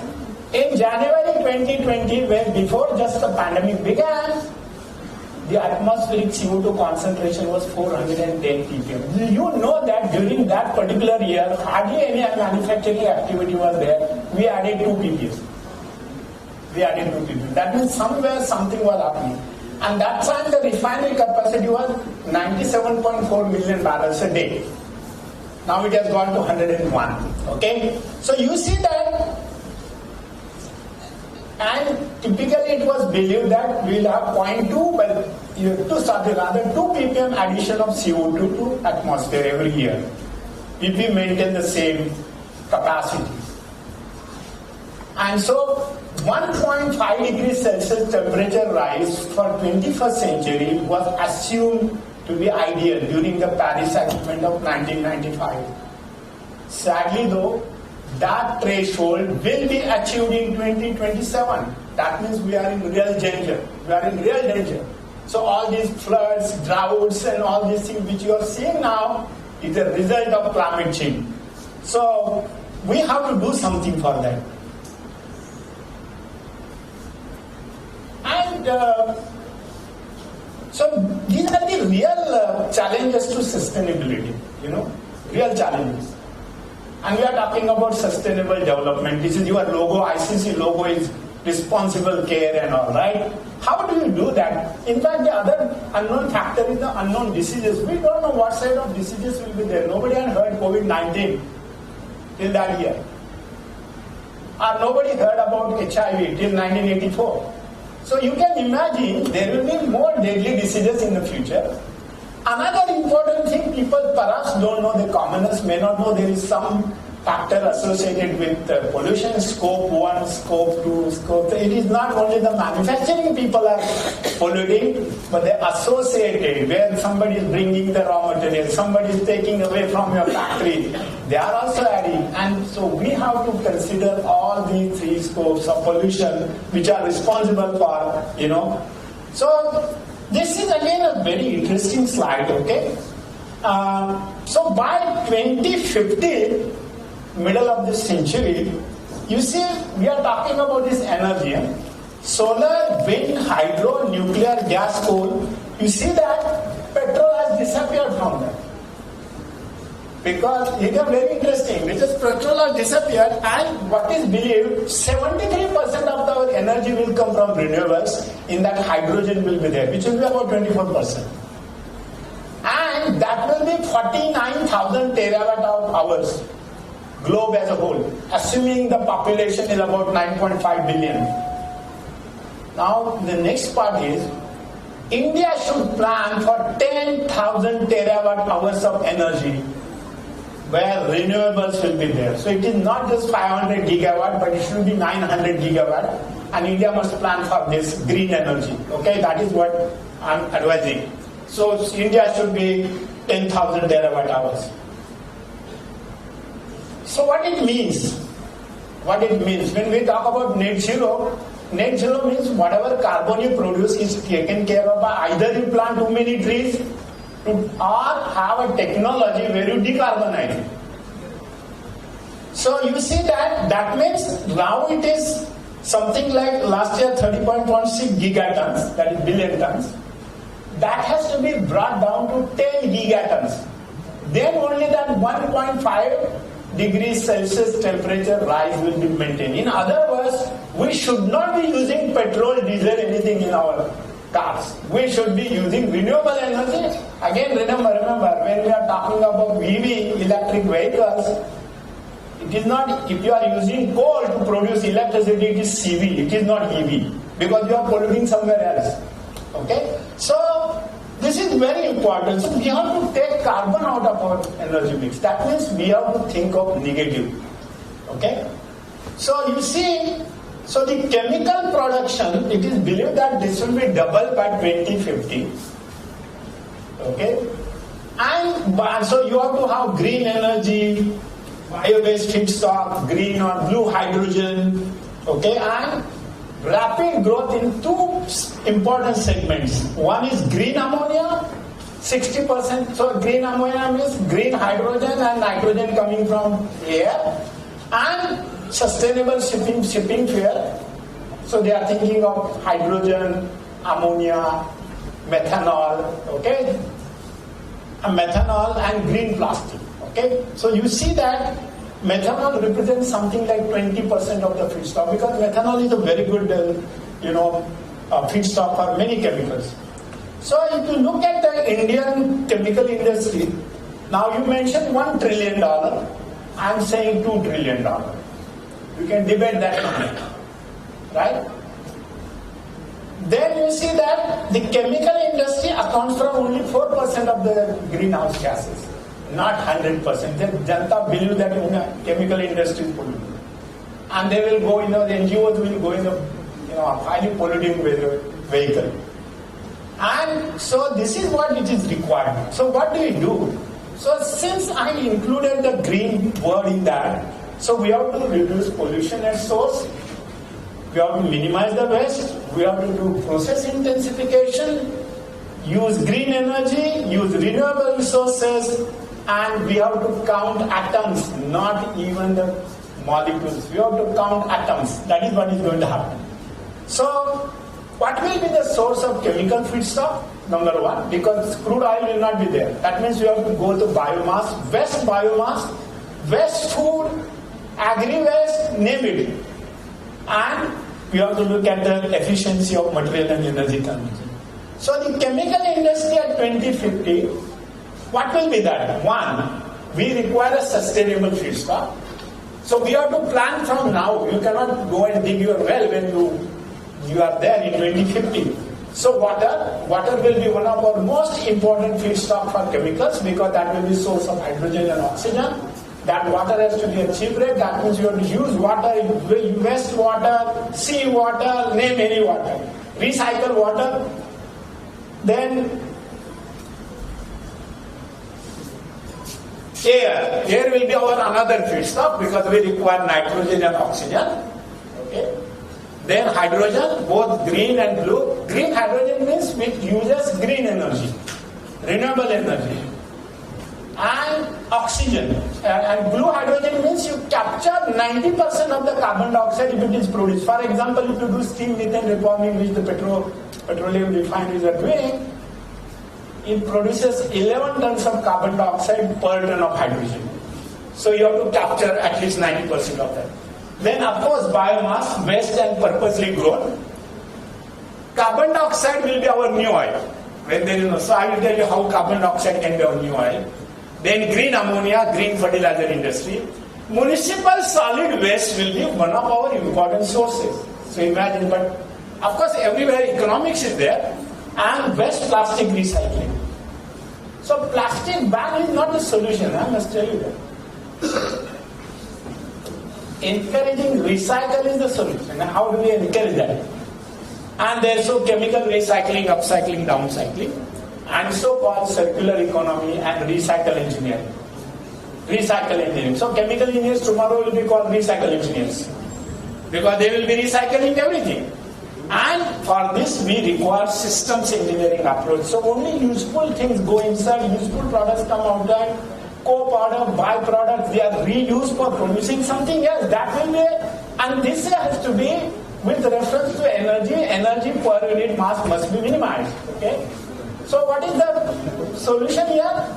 That means, Swamiji, you will say think, and you will say think positive. I am saying think negative. So what is the meaning of that? That means think of negative. And what is that negative? Carbon negative energy sources and material neutrality. We must have negative carbon. So carbon has to be taken out of our energy mix. So recycle engineering, those who are chemical engineers would know that chemical engineering is nothing but rate processes, increasing the rate, minimizing the volume, okay, increasing the productivity. So anything which is solid, liquid and gas, you have to convert that into useful things. So material recycling, zero waste of chemical and allied industry will have maximum scope in this, whether it is green hydrogen or green ammonia. And remember, in the year 2020, we started with this motto, solar energy, wind energy. Their life is only 20-25 years. Millions of tons of this material is lying right now, millions. And it contains valuable metals, rare earths, glass, name it. Everything is there. And like magnets, presidium and all. So you require that. So if we don't have that, wind turbines, something like 240 meters now. If we don't recycle, we require 3 earths. We don't have that. So what it means, this is the only useful product should exist in your factory. Everything else should be inside. Okay? So this is what is going to happen. Minimum waste minimization, minimum energy. So you see this, one of the best example is here in Norway, where waste of one product, one industry is used as a feedstock for another industry. So earlier sulfuric acid was produced, and sulfuric acid is dirt cheap, right? Literally dirt cheap. Now sulfuric acid is an energy plant. Ammonia is an energy plant. Incidentally, ammonia is produced sulfuric acid. That is the approach of this so-called system engineering. This nowadays pharmaceutical. You see how many things are there. This is the best example of sustainable chemical industry. So in other words, in future we'll be talking about green economy. Now also all companies are supposed to give, the stock exchange tells you sustainability report is there, what is your carbon footprint, that decides your share value in market. So all this bioeconomy, bio-based economy, circular economy, all these things will fall in place if we think each and every member of the society thinks that he is polluting and therefore you should reduce. So they say 3 R's. Now it has become 5 R's. Refuse is one of the R's. You refuse it. Refurbish, repurpose, whatever. So since people talk about green chemistry, what is green chemistry? Invention, design and application of chemical products and processes where hazard is minimized. So nothing is a waste, everything, and you can see that eliminate or use or generation of hazard. That is the definition. And there are different things. There are 12 principles. I won't go into the details of this for the paucity of time. But what it means, oil refinery means greenhouse gas. Okay, that is what is happening in oil refinery. You see, ultimately if we use any carbon as a fuel, it becomes CO2. And in the so-called carbon neutral scenario, which is biorefinery, that is carbon neutral. So the so-called net zero is carbon neutral. But I am telling no, net negative. So this carbon, whether it is coming from biomass or waste biomass, that will give a carbon neutral thing, but not carbon negative. So we have to think something different out of box. So this is where petroleum refinery, I told you that 4 basic, benzene, toluene, xylene, butanes, and you make everything.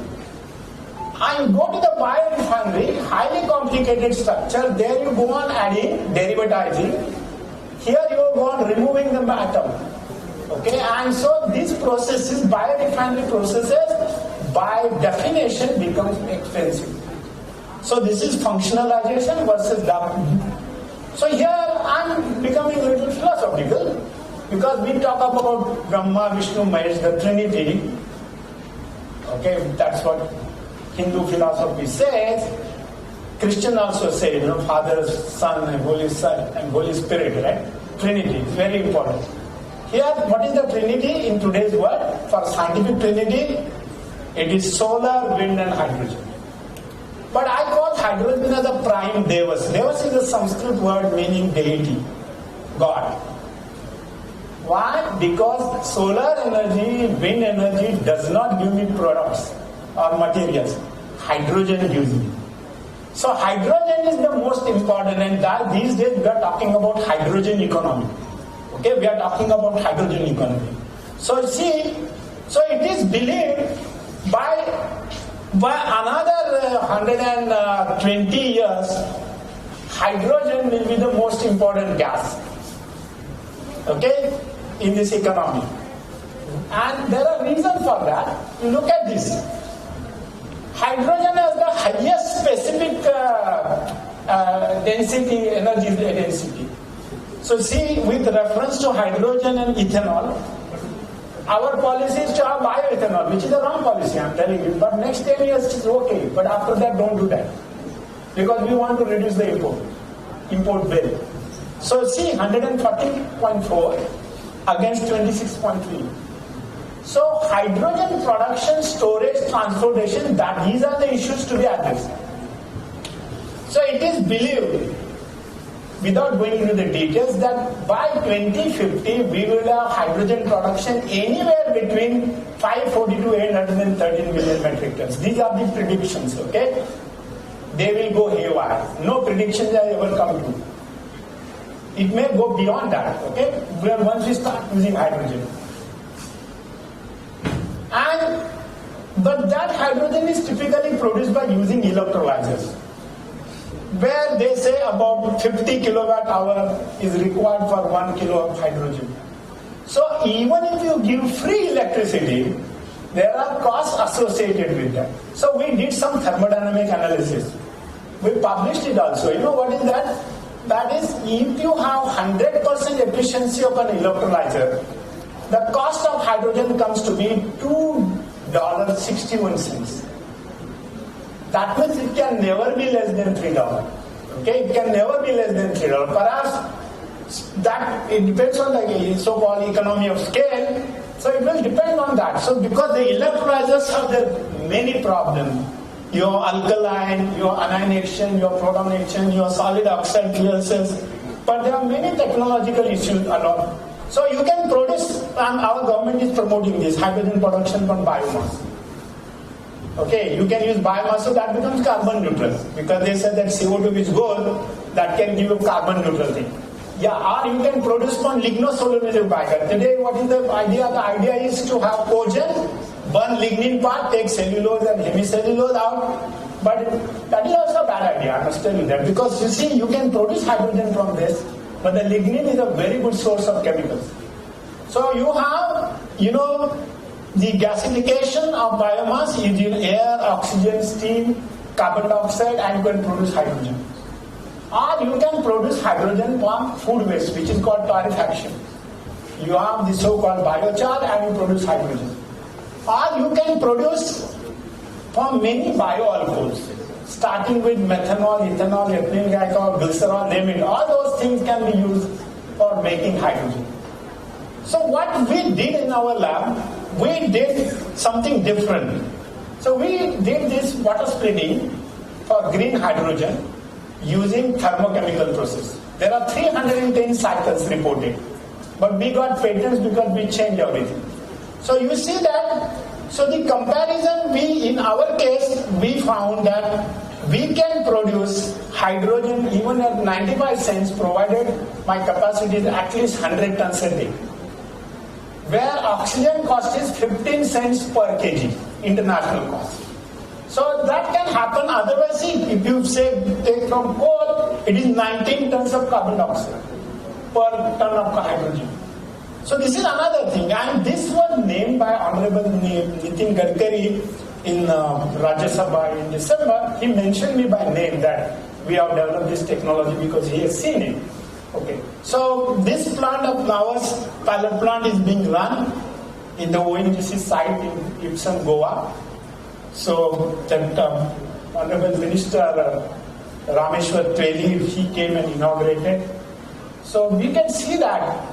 But what is that interesting part? 1-1-1. Those who love cricket, 1-1-1 means Nelson Sai. You get out on that score if you are worried. Here 1-1-1 means 1 kg hydrogen in $1 in 1 decade. And USA government is giving $3 subsidy. Very important. That means right now there is no technology. They have given by 2031 US wants to have this, at less than $1. Right now it is $2 to $2.5. Okay, so-called grey hydrogen. So in this slide, we have been working in this area for a number of years. In fact, from 2006-07, we have produced many patents and publications. So what we are doing? We are storing solar energy in molten salt because solar energy is not available 24/7. And then using this copper chlorine cycle, we have done this. So we have converted carbon dioxide into hydrocarbons, LPG, methanol, dimethyl ether, formic acid. All those things are possible, and the oxygen is also required. And so this is what our, power ministry says. By 2030, 50% of our energy will be green energy, and we will reduce CO2 by 45%. Okay? So that means water and air will be our important feedstocks. So supposing there is no fuel by 2050, can we use carbon dioxide as a refinery? The answer is yes. Carbon dioxide can be converted with variety of chemicals. Methanol, methanol economy is talked about by Niti Aayog. So you can imagine I can produce many things from carbon dioxide and on a bulk scale. And so methanol economy, and methanol is a very good feedstock. And I mentioned earlier, 20% of future feedstock will be methanol in chemical and allied industry. So see how many things we have. Similarly, we can use dimethyl ether also. Dimethyl ether. So we developed these technologies where carbon dioxide into methane and higher hydrocarbons. We have 26 companies who desire to partner with us. We have selected some of them, but that's a very interesting facet. Another is this Godavari biorefinery. They are doing some work with us, and we are going to produce dimethyl ether. So that was, and also CO2 to methanol. We are now building a 5 ton per day pilot plant. So interesting thing, you can see that CO2 can become a very important source wherever it is generated. And when the crude oil runs out, what will be our thing? It will be biomass, including municipal solid waste, agri-waste, name it. So we did some analysis. So you can see agri-waste, how many biochemicals you can make, biomaterials, biofuels, biohydrogen, biobutanol, biogas, name it, and the biogas contains carbon dioxide. So we did work on that also. We increase the calorific value by converting carbon dioxide into methane. So it is pure methane. So-called SNG we can add additional hydrogen during that process. Okay. And so there is an enormous waste, food waste across the world. Imagine, even if you waste, if you take 4 meals a day and you waste 10 grams per meal, you see how much waste you are producing. 50% of MSW is food waste. 10 to 12% is plastic waste. Then you have debris, construction debris, and all those things. So biomass waste you can convert by thermochemical or biological processes into a variety of chemicals and materials. Okay, that is the beauty of it. So you can either combust it, gasify it, plasma, pyrolysis, aerobic digestion, fermentation. So fermentation is well known to everybody. You can get biogas, right? That's what you do, so-called gobar gas. So municipal solid waste can be a very good example of so-called circular economy. And this waste should go to zero day by day. That is zero waste society we are to create in future. Right now it is not possible, but every year our municipal solid waste should go down. Mumbai, for example, produces 9,000 tons a day. Calcutta is similar. So this has to go down. So this circular economy, one part of it. So you can see the food supply chain. How many things can be done in this food supply chain? When people talked about biodiesel, for example, they talked only one part of the seed. All of the things were waste. But unless you valorize all other things, that doesn't become economical as the petrol diesel. So this is one interesting part of this. So you can see how many chemical blocks as feedstock we can make. Food waste, sugars, glycerol, 1,3-propane oil, and these processes are well known. Only thing is the scale up of this. You need to scale up. So chemical engineering will come to the fore again. Okay. So recycling and reuse of food waste. See how many things. In fact, you can have a potato biorefinery or orange biorefinery. Okay, the best you can take and convert that into some valuable chemicals and materials. So that is what this slide is showing. So you see that you including that sludge. For example, even wastewater has a value. Mumbai municipality, their sewage is sold to RCF and this BPCL because they need that water. So it is not free. So you can see fatty acid and biodiesel production from feed waste. All these things are possible. So municipal solid waste you can do pyrolysis, gasification, combustion and incineration and produce a variety of feedstocks or chemicals. Or you can use advanced oxidation processes. Or you can do this biochemical treatment. See how many value articles, for example this pineapple waste, succinic acid, fumaric acid, then xylitol is a very important sugar. You can make it from food waste. Or ferulic acid, vanillin, 4-vinyl glycol, all these things. A lot of work is being done by many people, including. So what it means, any lignocellulosic biomass, which is waste now, can be a very valuable source of chemicals. The only question is at what cost. So you require process intensification. You require better processes, better catalysts, better kind of reactors, multi-phase reactors. All those things are required for that. So you can have an integrated biorefinery from producing multiple products. For example, cellulose, hemicellulose, lignin, you see that? How many products we can make? Okay?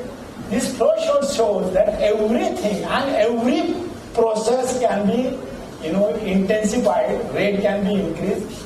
So in fact, microalgae biorefinery, there are hundreds of different types of algae, so-called 4G, so we can do that. See how many things we can produce. Look at the number of chemicals on the right hand side. So instead of burning lignin, make lignin as a source for chemicals and materials. So you can have this so-called closed loop biorefinery. Okay? See, coumaryl alcohol, coniferyl alcohol, synapyl alcohol, these are coming from lignin residues. So see how many. So it is again hydrogenation and oxidation to make this. So if hydrogenation, that means water. That means water splitting. That means green hydrogen. So how this is important, that is why I said, hydrogen as the prime device. So you can see that hydrogen rules. See lignin as a feedstock, we can do that. and see how many chemicals can be made from lignin. Benzene, toluene, xylene can be made from lignin. Again, hydrogenation, hydrogenolysis. You can see all these things are possible from lignin. And so polyurethane can be made from lignin. Very important part. So see, precursors from cellulose, hemicellulose and lignin. I jokingly say farmers need not grow sugarcane because we can make sugar from hemicellulose. C5 and C6, okay? But yeah, that you can see, C5, C6 sugars, very important. And see how many lignin products are there. Benzene, toluene, xylene, cyclohexanes, styrene, biphenyls, all those things. So we wrote a paper, very interesting paper. We have shown how many different value-added products which value at not less than $2 to $3 per kg can be produced from lignin. And after all, I may say green chemistry. Nobody, no shades is interested in green chemistry unless he gets green dollar. If you give him more money, he says whether it is green or brown, I don't care. Give me more money. And how do you give more money? By using these principles of green chemistry and engineering. So another idea I told you, ethanol should not be blended with petrol. And right now it is okay for some time because we want to reduce the import duty. But as a long-term policy, ethanol should be a feedstock. Make ethylene and you can make 11 different major chemicals or 30 different other types of chemicals. There is no need to burn it, okay? That is what I'm trying to say. So carbon should not be burned as a fuel. So then next is plastic. You cannot imagine today's world without plastic. Cannot. Plastic was introduced as a substitute for paper because paper means denudation of forest. Correct? But the beauty and charm of technology, that the plastic became thinner and thinner and thinner and stronger and stronger and stronger. So everybody who went to the market, the plastic bag is practically free, so that man gives you more bags. Because it is free, you throw it. But if he has said that, okay, deposit of 20 rupees, you will take that bag again. Our free culture, freebies, has spoiled the environment. I'm telling you, like for example, in front of you, these PET bottles are there, right? They are free, you will leave it. But suppose there was a 20 rupees deposit, you will put it in your pocket and give somebody, take that 20 rupee back. That is the real thing. Even if it is a straw, you may think it is useless, but value 30 rupees, you will return it and take your money back. You go to any marriage now, for example, a lot of free food, hundreds of dishes. Because it is free, you put it on a plate and don't eat it because you don't like it. So 50+% food is wasted in marriages. But supposing instead there was a bowl kept there and said, sir or madam, put 100 rupees in this bowl before you touch the dish, I'm sure your wife will not allow you to touch it. Because you never eat at home. Because it is free, you are taking it. So the free culture has created this environmental problem for the entire world. Okay, whether it is single-use plastic or anything. So what do we do? Plastic can be recycled and can be converted into hydrocarbons or depolymerized into the monomers and then reused again. PET is one of the best examples where 90% of that is recycled in India. 90%. Okay? So we have chemolysis, pyrolysis, gasification. You see that these are technologies. But best is hydrogenation or hydrogenolysis. You don't have to segregate it. In all other cases, you have to segregate. And 80% of the money is lost on segregation of this waste. Here what happens, everything you do it, for example, this becomes, you hydrogenate it, you break it, hydrogenolysis, you make hydrocarbons of different kinds. That will be, alkanes are a very good feedstock for chemical industry. You dealkynate it and you dehydrogenate it rather and you will get olefins. So, and this technology for ammonia, H2S, they are all known. You don't have to reinvent the wheel. So in other words, waste plastic becomes a very important source of chemicals and materials. So we have two kinds of pollutions. Plastic pollution before and henceforth. So henceforth you have a policy where you are made to return it, recycle it, you stop it. And then you deal with the earlier pollution. Okay, that is what should be done. So you see, like solar panel recycling, metals, glass, rare earths, so many things. Millions of tons is lying right now, and we cannot afford it. We have to recycle all this. Same is the case with wind blade. Very long, 240 meters long, in many cases. Battery recycle. When the battery goes to 80%, it is dead. So EV you cannot use, but you can use it as a storage. So the secondary life of the battery is there. China is number one in this battery cycle, secondary use. So you can see that this 45 billion by 2030, 9% growth. So Bangarwalas have good days there actually. We criticize Bangarwala, what is he collecting? But he makes a lot of money. Because he knows the value of that material.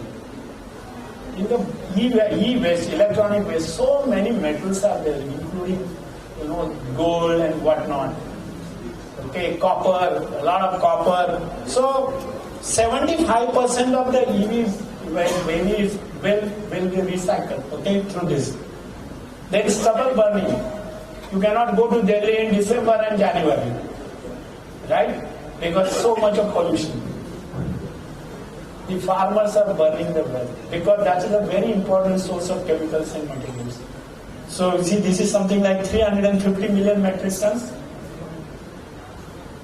So we can see farmers' income can be multiplied. Our government also wants to increase their money. Give them intense incentive for collecting waste and densifying it and take it to some factory somewhere. So this is what is required. So we can have farmers cooperative agri-waste factory like sugar factory, kachara factory we can. So and then we will have a pleasant flight to New Delhi, for instance.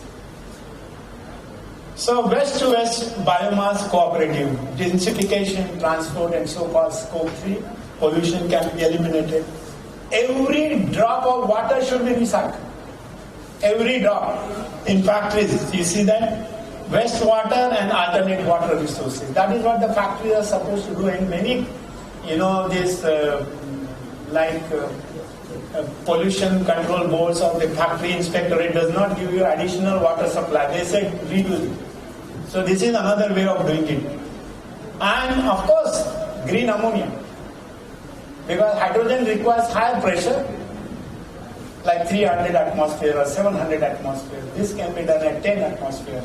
Okay, so ammonia can be used wherever hydrogen is used, IC engines, fuel cells, boilers, whatever. The only problem with ammonia is that NOx. So you can split it at the site, make it into nitrogen and hydrogen and use that hydrogen. So that is the solution. So once again we can see that we can do it. And see, for example, if you have lulinic acid, how many products we can make? This as our HMF, okay? So you see that this is going to rise to $36.6 million by 20. Lulinic acid alone. Same is the case with glycerol, which is a co-product of biodiesel. 10% by weight. See how many products we can make. And furan chemistry is the best example. Many products can be made. A lot of these cooperative sugar factories are interested in. Some of them met me that they say they want to go for furan chemistry. Lignin to fuel, and you see polyfurfural alcohol based resins, and paints, bioderived water-based paints, polylactic acid. Okay? And we can do many things. In fact, herbicides, we can produce simple herbicides using green chemistry. And we can convert a carcinogenic molecule into a safe molecule. Okay, this is one of the examples. This is the epoxide slide is blocked. So you will see 25% of pharmaceutical drugs contain fluorine because fluorine is well known for blocking this carcinogenic slide.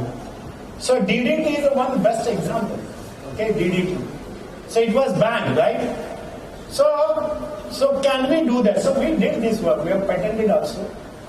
I'm ready to transfer this technology to anybody who is interested. We made silicon isosphere of DDT, and we also found that, that gives the best results in comparison with the actual DDT which they use. So see, we developed this. Then you have eco-friendly solvents, all sorts of solvents. Pharma industry is crazy industry, using several solvents, and they are reversible. You are a pharma man? Yeah. So you know how crazy you are. You use all sorts of crazy solvents, and combination of solvents, the distillation efficiency is not there. And distillation is not the best method. Membranes is the best, because distillation means even adsorption means again solvent extraction. So we have to think of, and then we have to develop safer processes. That is, these are the 4 strategies: minimize, substitute, moderate, and simplify. Reduce the number of stages, minimize the quantity. In other words, continuous processes are the best processes. Then semi-continuous or semi-batch, and then batch. Batch is a bomb, okay? When you have a very big batch of 3 kiloliter or 5 kiloliter or 10 kiloliter, continuous processes are always better, okay? And so we can make these agrochemicals, pesticides, looking at the functionality of all this, okay? Because the bioefficacy, now farmers, they should use drone technology. Drone technology for spraying of the pesticides or even fertilizers. You can minimize the quantity, it will go to the right place. So drone technology farmers must use, and those fellows who are manufacturing these agri-chemicals or agrochemicals, they should spend their CSR money on training these farmers to use drone technology so that they can minimize the damage to the environment and also get more produce from minimum quantity. So, ladies and gentlemen, the principles of green chemistry and engineering can be used. Biomass should be used. No biomass is best. Sustainability can be achieved. Okay? Safer processes can be achieved. Every atom should be counted. That should be the objective. Then we can look at the so-called net zero or green economy, bioeconomy, all those things become a reality. And believe me, I personally believe Indian chemical industry is poised to grow to $2 trillion. You can debate, I would not be allowed by then, but you can debate on this, 2047. So this is what I do. So then only this green economy, circular economy, bio-based economy, everything will be a reality. Ladies and gentlemen, my advice to you industrialists, you must appoint a SID, SID. What is the meaning of this SID? The SID is Sustainability and Innovation Director. His job is to see that every stakeholder, including the class 4 employee, to the top management follows this principle. Then only, so SID, there's a Sanskrit meaning, SID, the perfected one. So dynamic, humane, and accomplished individual to be appointed on the board. And that's, I think CB should be. Thank you very much for listening to me. I don't know if there are any questions. I'll be more than happy. But my job was to entertain you, make you aware of the importance of chemical and allied industry. And luckily, this is happening on the birthday of Acharya P.C. Ray, the great son of India, who introduced us to the so-called, startup company, Atmanirbhar Bharat, okay, educating our young youth. So my appeal as a president of Indian Chemical Society, become members of the society. For students up to PhD, it is only 500 rupees, not much. Then some of you can become members, many of you can become fellows, and we are open.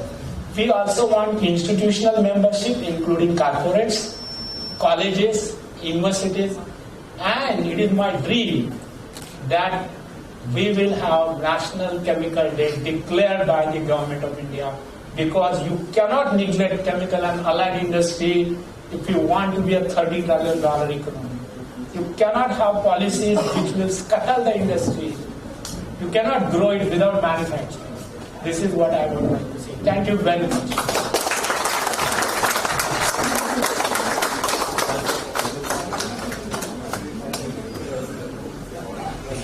I hope I satisfied your curiosity.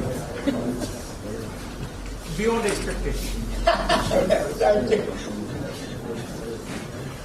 Dada must be hoping to kill me because I took his time.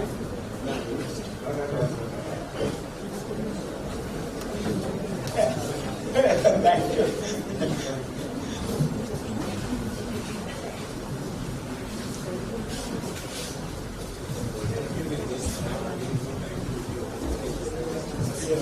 Yeah.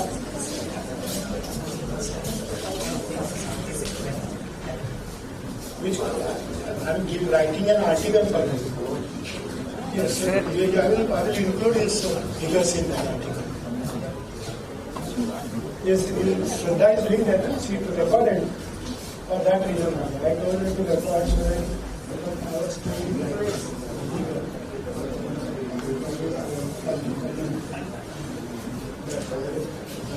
yeah.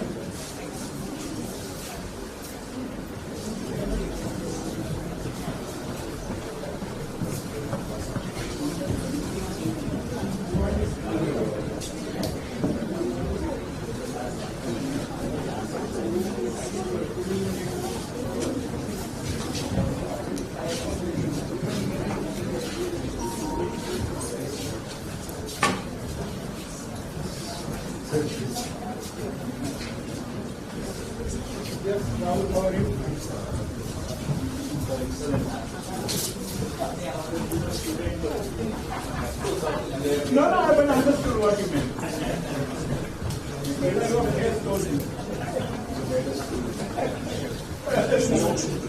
Thank you. Thank you. I'm supposed to expect you without telling you.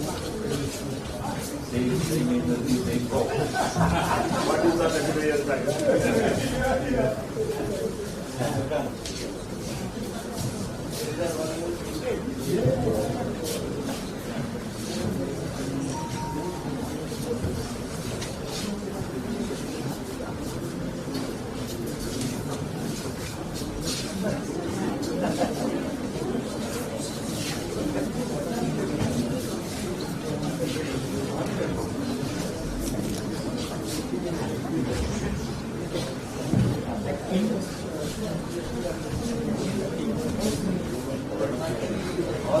Professor Yadav, saying thank you will be, I think, too pedantic a term. I am to the equivalent of being speechless, but I still have to say it. Never dreamt of that it could be so interesting that even a person like me could understand. And that canvas which you painted was just fascinating, and I'm sure the students would also have a lot to think. Why students? Even people like us will have a lot to think about the whole thing. Thank you so much, sir. Can I make a light-hearted comment? Please, sir. Okay. I will make a light-hearted comment, take it with proper perspective. Supposing today we have the Vedic days and there is a Swayamvar. You know Swayamvar? That is, Swayamvar means choosing your own husband. Okay, no, husband. The wife comes with the garland and there are hundreds waiting in the queue. And she has to choose one. No. Swayamvar, no. Swayamvar is an ancient concept, Rama and Mahabharata days. So, if what that was today, the girl will never choose a chemist or chemical engineer.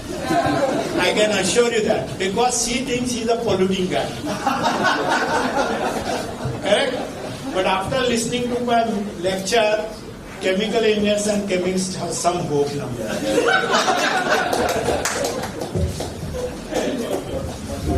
And now we come to the prize distribution of the first Chemistry Olympiad. We hope this will be the starting of a long series of this program, and out of this would emerge unicorns of tomorrow. Madam.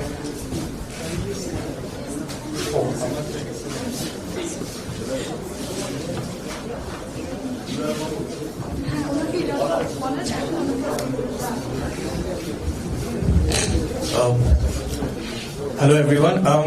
We'll definitely move on to the prize distribution ceremony, but before that, a very important thing.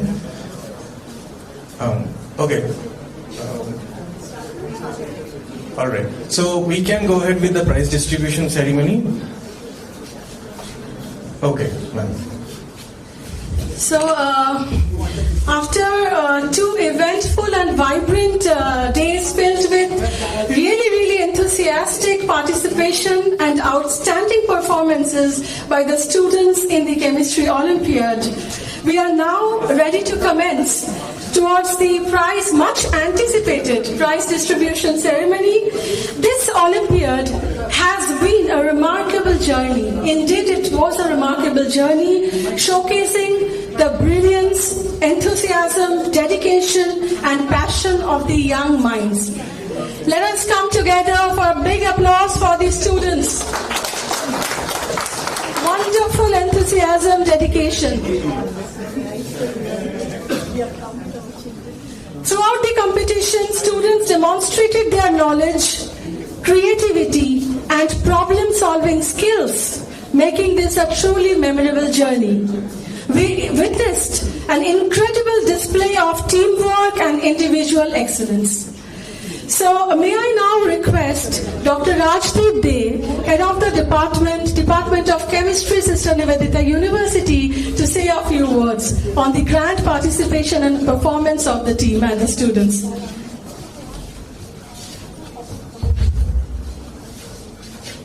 Hello. Good day to all of you. First, I want to thank two Honorable Vice Chancellor Sir and Registrar Sir of our university to support our every problems, every solutions, and giving up the every solutions and etc. And also, I want to thank Indian Chemical Council for giving us that much of kind support. Basically, this journey was started 3 months back when I and Ramada was sitting in my office, and we are thinking about that we need to do something new beyond the seminar and conference and everything. So that time we thought that what to do like this, and that time we went to Ina Madam's office and we are just said that what we can do something new, and she gave us that advice to do this kind of event and everything. So thank you Professor Ramaranjan Bhattacharya and Ina Madam both to give us this kind of event and name. Second thing is when we started these things that we just create one Google form and there was no registration fees, and we thought that okay, we can just invite all the school and colleges and all the universities surrounding us, and even our Techno India schools and Techno India Falakata, Techno India Bolpur, Techno India Hooghly, all we have invited. And after that, till now, total 23 school teams and 13 college teams were participated in that event. And the last day, when we are just stop everything, and it's the just day before of the event, we also received so many phone calls and so many emails from different school and colleges for registering their names. So we were just overwhelmed about their responses and everything. So the next thing was that we need to stop somewhere, because it was beyond our limit and everything, because the system was new for us. That we have given some sketch of that the new event, that they got basically 1.5 days for this part. And we have given, as VC sir already mentioned in his lecture also, that we have given them some topics, and by lottery system they have collected these things, and that after that they got 1.5 days, and some people used the laboratory. Those who are from the colleges and universities, they use the laboratory systems, and the school students, they only use all the internet facilities, all the book facilities and everything, and they just did their brainstorming there. And after that, they prepared one slide presentations, and that slide presentations, when they finish that slide presentations, they need to give a short lecture before the panel. And we are very fortunate that we had a very good panel members list over here, and some of them are already here today, like Dr. Joyanto Chaudhary, Dr. Anirban Chaudhary, and Mr. Devoshi Dattagupta, and Dr. Chinmoy Palit, all are here today also. And yes, this is quite sure that I have taken that whole responsibility of that event, but it was not possible to me to do that event success without my team. My team has given me lots of support, and I am very fortunate with my team. And some of my team members and volunteers, those who are here, I just want to call them quickly here to the dais. I just call their name. So my program coordinator, Dr. Mitali Shen, please come to here.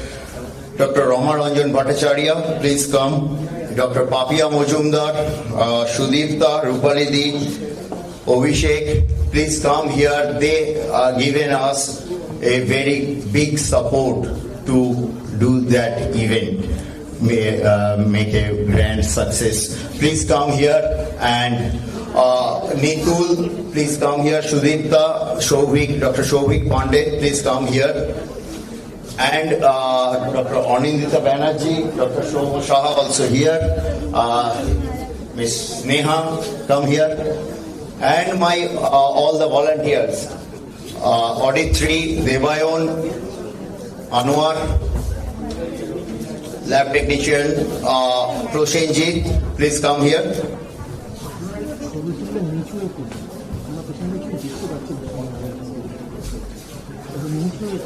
Missing some names. Shomi, Rudro, please come here. Shurjit, Dr. Shurjit.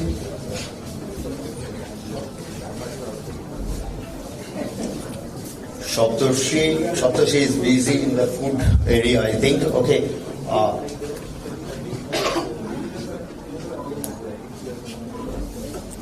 Okay, please come. Shondeep sir, please.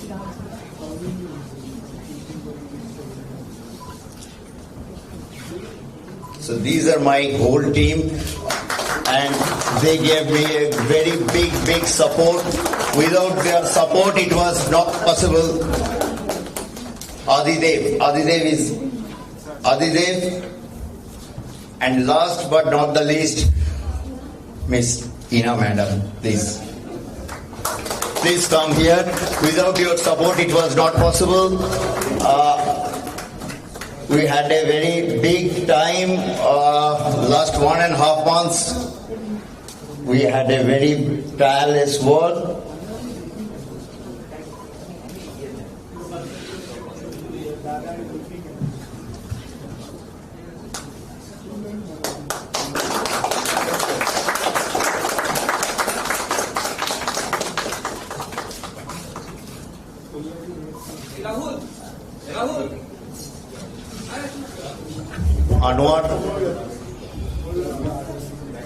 Anwar Mayura.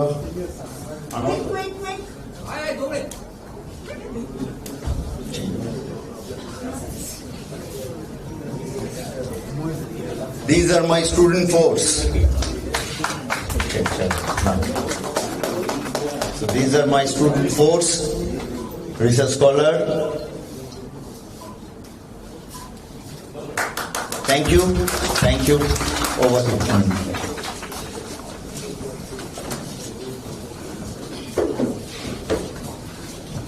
So, thank you, sir, for that really nice speech that you just gave. So before we move on to the prize distribution ceremony, just one big event that we still need to cover is that I'll like to call Professor Dr. Dhrubajyoti Chattopadhyay and Ina Bose Madam to kindly come on the stage to felicitate Professor Dulal Chandra Mukherjee.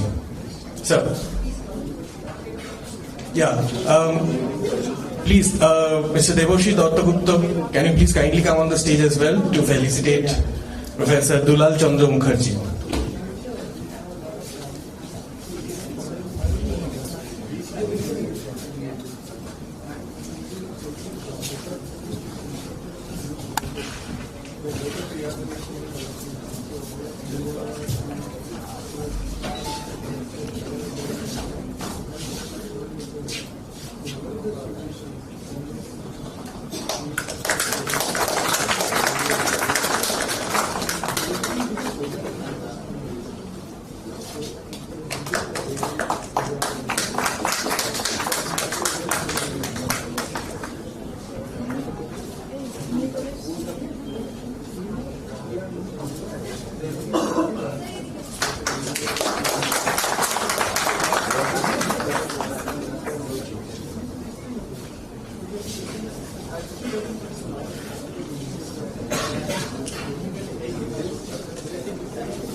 So, a few words from Professor Dulal Chandra Mukherjee concerning our event. Sir, please, over to you.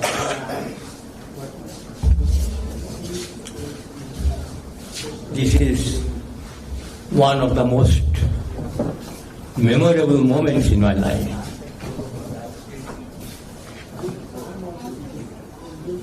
I have been felicitated by my student, Professor Prafulla Chandra, who is now the Vice Chancellor of this University. As I see, probably I am the most. I am younger only to Acharya Prafulla today, and I am senior to all Acharya. I remember the very first day of my college, Moharampur Krishnath College, when I have been introduced as a student by my professor, Dinobandhu Chattopadhyay, who defined chemistry on that day, that whatever we see in this world is chemistry. What we cannot see is also chemistry. What we feel is chemistry. What we fail to feel is also chemistry. And from today's deliberation by, I don't see, Professor Adho. I'm here. Oh yes. The feeling, I am feeling as a new experience from today's lecture of Professor Yadav. Today, the successful candidates in Olympiad will be given prizes. I take only one or, with the permission, I can take 1 or 2 minutes. Acharya Prafulla, whose birthday we are celebrating, when he was in Edinburgh, he had a feeling that India is very unhappy. But at that time, the research was not of that standard. And he said that always I have a feeling that one day would come when his students will be able to share to the major stock of knowledge in the world's knowledge. And we are, his dream is materialized, we say, through these Olympiads. These students are showing their talent.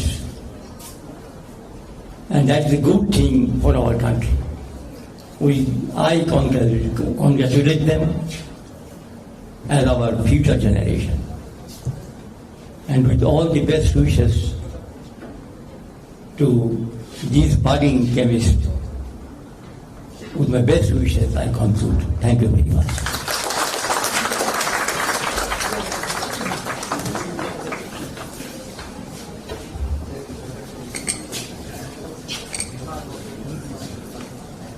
Thank you, sir. Thank you so much. It's an honor. Now we would like to commence with our prize distribution ceremony. And for that, I would like to request Shri Debashri Dattagupta, sir, Vice Chancellor, Sister Nivedita University, Professor Dr. Dhruva Jyoti Chattopadhyay, sir, Professor G.D. Yadav, sir, Shamiji, sir, kindly, sir, একটু যদি ঠিক আছে, okay. Mr. Lalit Agarwal, sir, Hina Bose, ma'am, Dr. Rajdeep Dey, sir, may I kindly request you to distribute the prize? Take it, Professor G.D. Yadav, sir. Yep.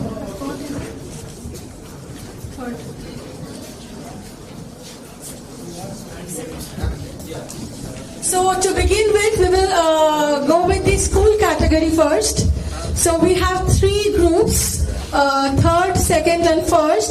We will call from the third group, right?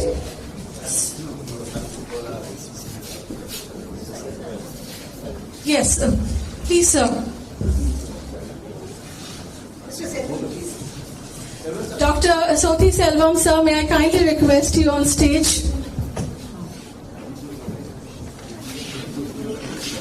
And Sri Chandrakant Nayak, sir. Shapan Roy, sir, please.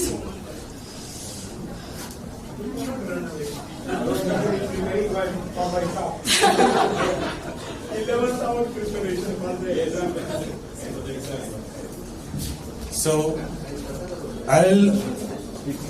first we are beginning with the category for the schools. So in the third place, it's Oroshri Desharkar, Oishik Mukherjee and Aditya Mukherjee. So from St. Xavier's Collegiate School. So please come on stage to receive your prizes. In the second position,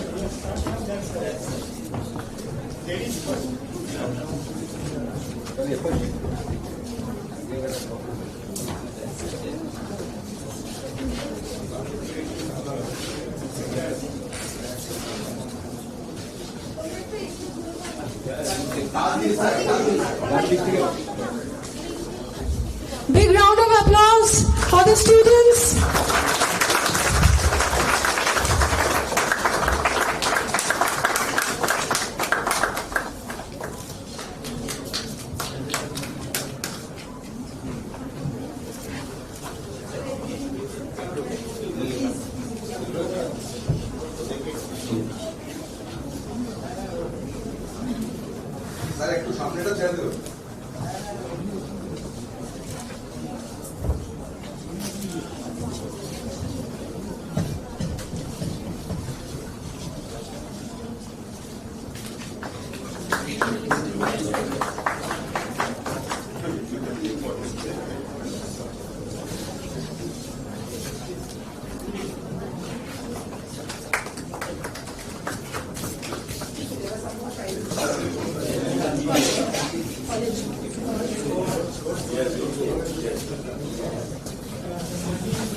Now the second position goes to South Point School Group 2. Riddhi Senapati, Swastik Roy and Ritujit Sarkar. South Point School Group 2.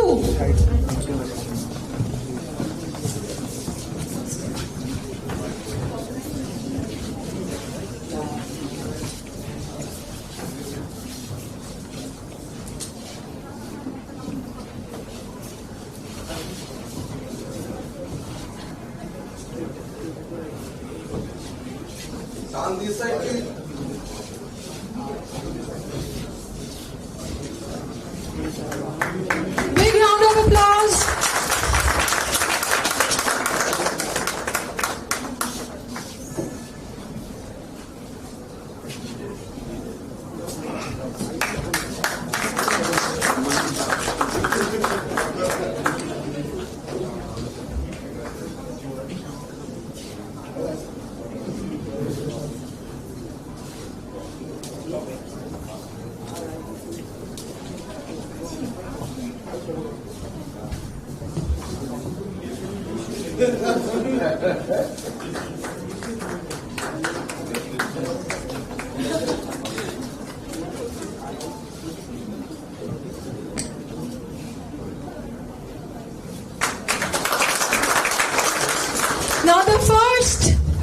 Now the first prize goes to GD Birla Center for Education, Group 1, Madhavi Mukhopadhyay, Rohini Shaha and Diksa Viswas.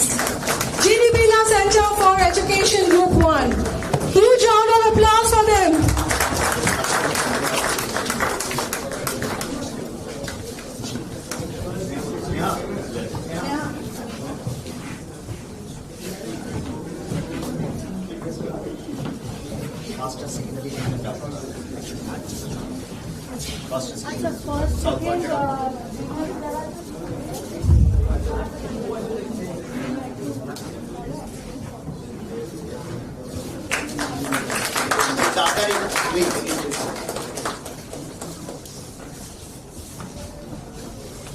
Leave your gifts and just carry your certificate with you. Carry your certificate.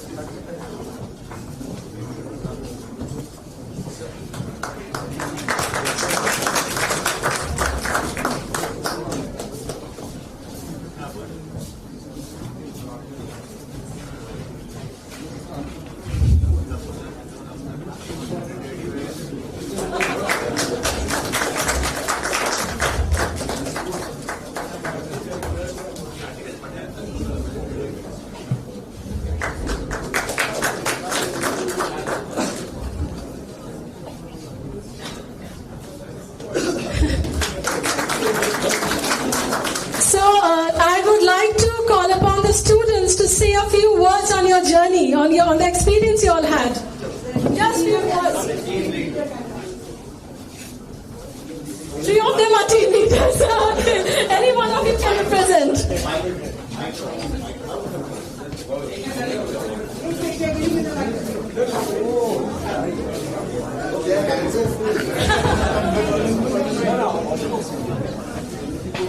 It was an extremely honorable experience to be here. We learned a lot. So we thank the organizers for inviting us. And winning was, of course, a great joy. But our problem was to design a super hydrophilic surface. We used it to design an oral insulin delivery system. And while doing the PPT, we researched so many sites. We learned quite a lot, something we would never have learned back in school. So thank you so much.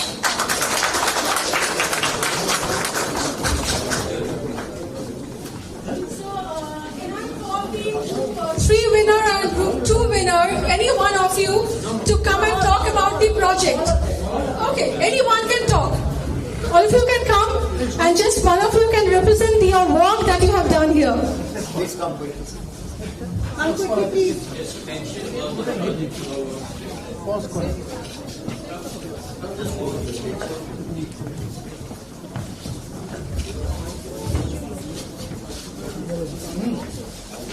Good afternoon. Good afternoon, everyone. My name is Nivedita and I am representing the group 30 of category B.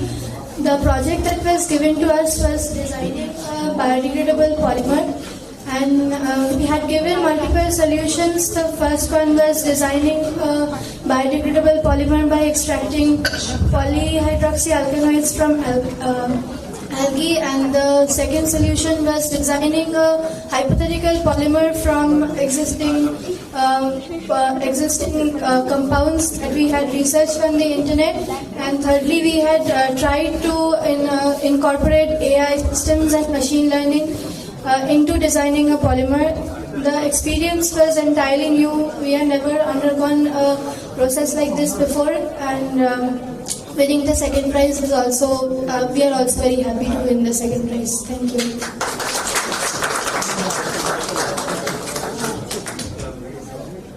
Good afternoon to one not present here. I am Vaishik Mukherjee from St. Xavier's Collegiate School. So we were given the topic of stabilizing graphene powder in an aqueous medium. And so we provided a biodegradable and eco-friendly way of doing so using extracts from the fruit of the Indian soapberry tree. And we went through a lot of new research, and it was totally a new experience, and we are very happy to win the third prize. Thank you.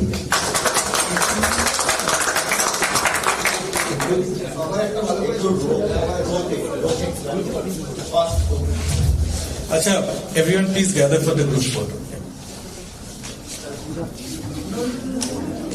Yeah. So please, yeah.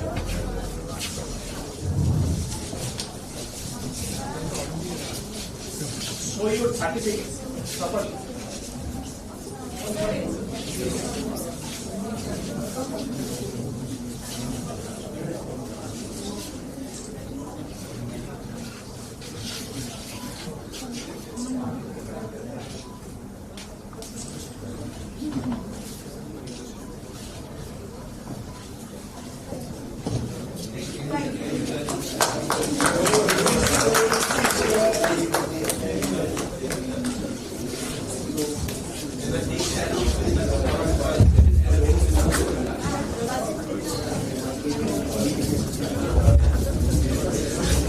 Now I would like to call our honorable panel members, those who are present today.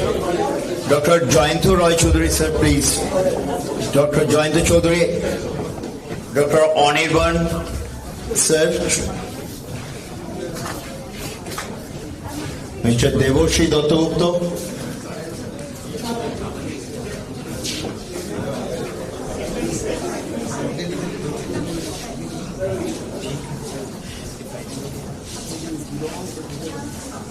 Now we will move towards the college category. So the third position goes to Indian Association for the Cultivation of Science, Kausta Bagh, Snehashish Mohanto and Anirban Das. Indian Association for the Cultivation of Science.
So I'll request the students to please share your experience of this amazing program that you are a part of. Oh, definitely, sir.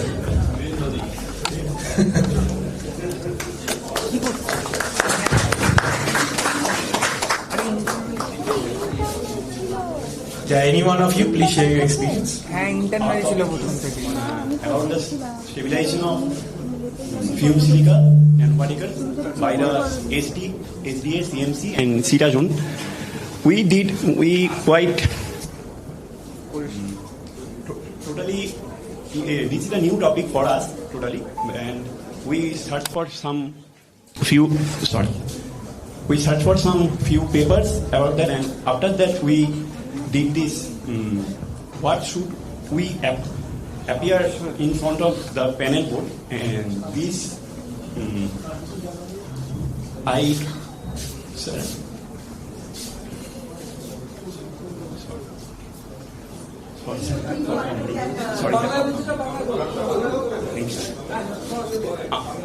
আমরা ফার্স্টে এই পুরো total বিষয়টা নিয়ে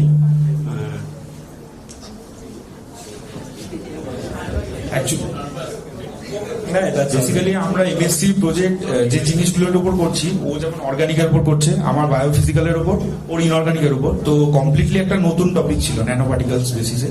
তো এই দুদিনে lab work ছাড়াও অনেকগুলো পেপার পড়েছি, যার মাধ্যমে অনেক কিছু শিখতে পেরেছি। So that's was the important part. Thank you.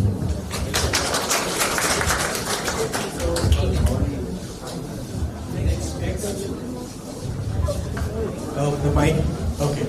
So, in the second position, we have the St. Xavier's College, Shongjukta Chatterjee, Orkojyoti Ghotok, and Shayondeep Dey. Please come on stage to receive your prizes.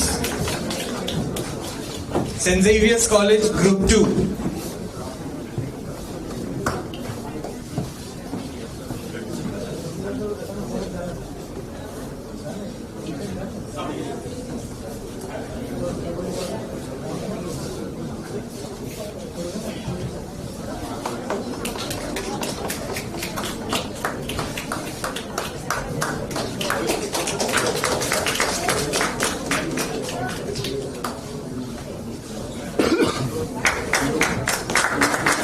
Huge round of applause for them, please.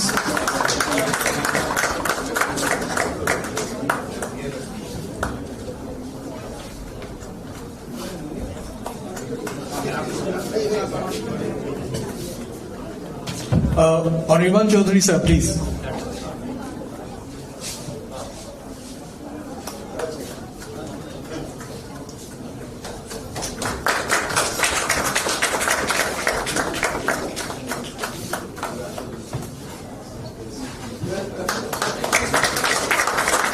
Icing on the top.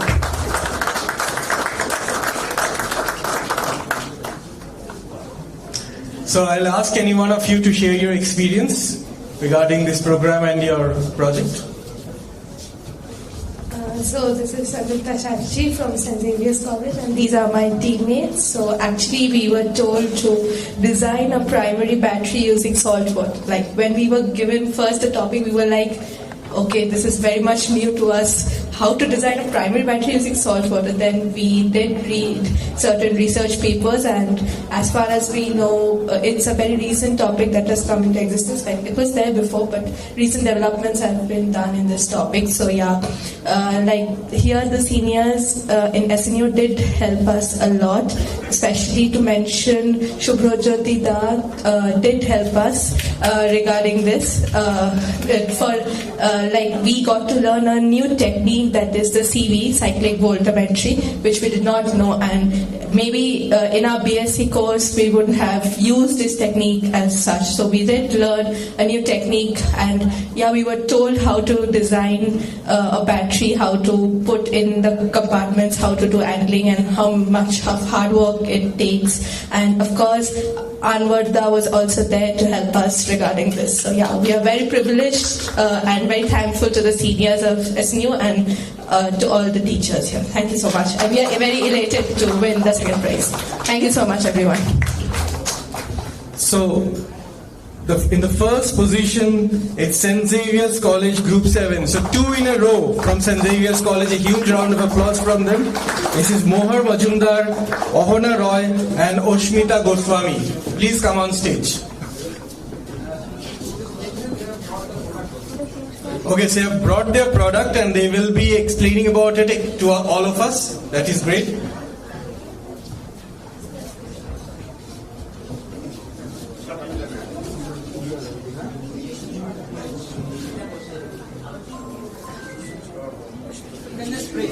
Okay, there was a change. Instead of Oshmita Goswami, it's Jishnu Shorkar. So Jishnu participated in the Olympiad.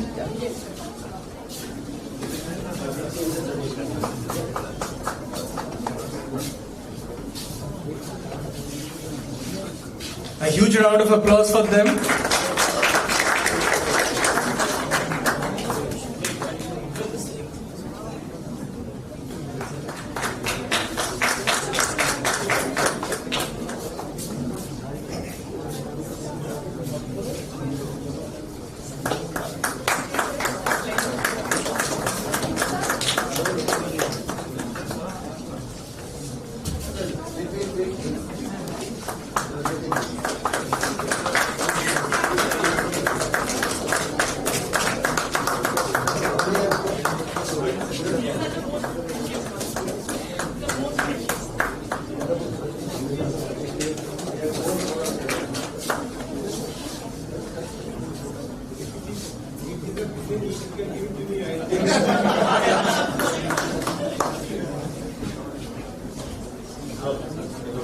Yeah, so I'll ask someone to explain about your project and your experience.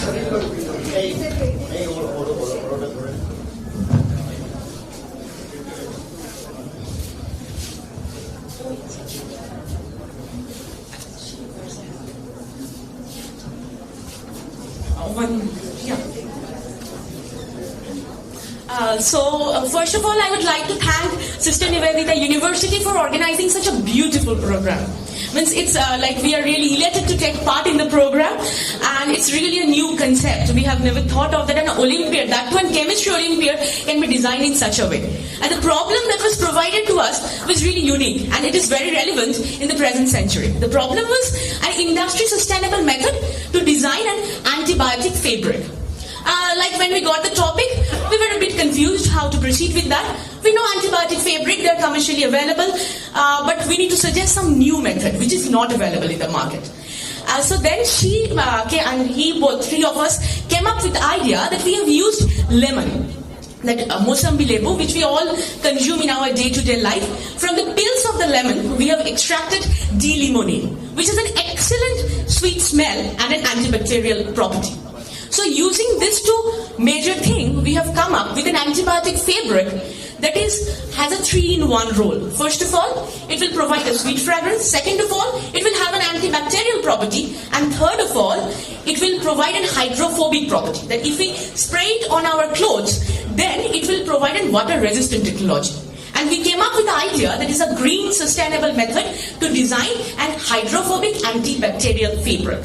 And the major thing it is that it will stay in the cloth for up till 10 washes. And it can be applied to various industries ranging from healthcare to textile to hospital and many more. And that too at a very low cost and using a green sustainable technology. We have used a polarity changing solvent which she has came up with the idea and she is working on it. You could see over here.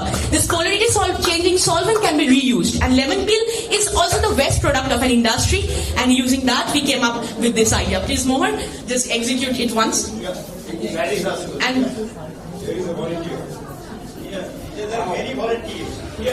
sir, these are the clothes on which we have sprayed it already and has an excellent fragrance smell and it can sustain 10 washes and it's really, we have came up with the idea. Till now we have not seen any paper working on that. We have further plans. If we could expand it to industry level, we will be working on that. And thanks to all of the teachers and our guides and the lab sirs and the volunteers, everybody has helped us a lot in this entire journey. We are really, really thankful to all of them. And thank you so much.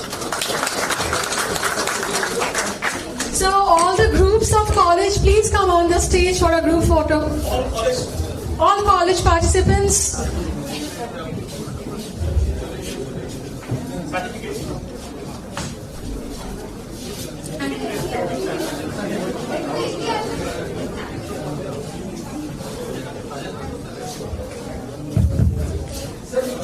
While the photo session is going on, with Honorable Vice Chancellor's permission, sir,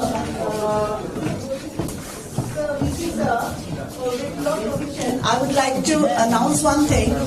If any of these students, the winners, they want any support from the Sister Nivedita University's Center for Innovation, we will be happy to extend support. So please be in touch with us.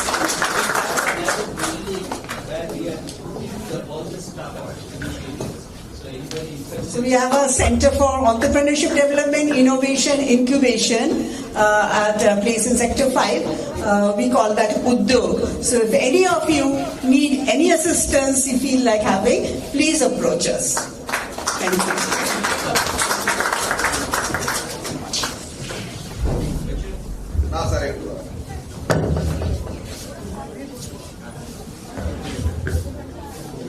you. Thank you so much, sir. And huge congratulations to these students. And all the very best for all your future endeavors. We would like to commence for our next lecture. May I request Mr. Sengupta to kindly come up on the dais.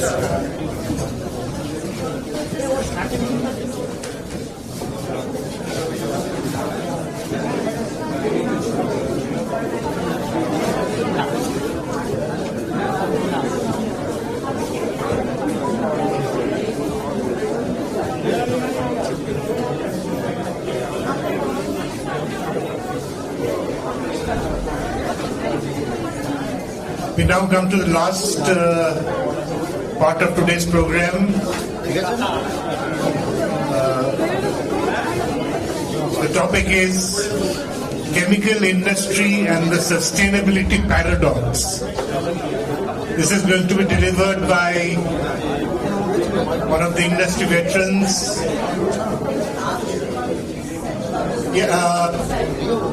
The students, you can kindly sit down at the back. Hello, at the back.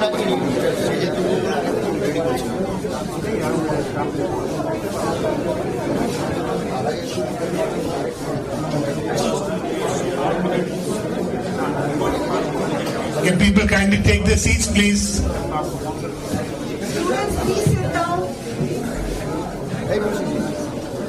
Would appreciate if everyone takes a seat.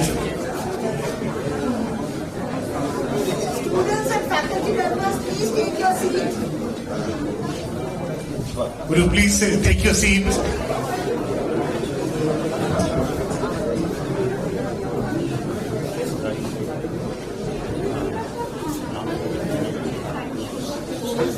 A brief introduction of Mr. S.K. He has been in the industry for 40 years. And he was with Reliance for a long time, but I think before sustainability became a buzzword, Mr. Ray's passion has been sustainability, and especially to do with plastic waste. He has virtually been the face of ICP, which is the Indian Center for Plastics and Environment, as well as being associated with a whole lot of trade bodies. And we look forward to whatever the paradox which Mr. Ray is now going to present. Sir, all yours.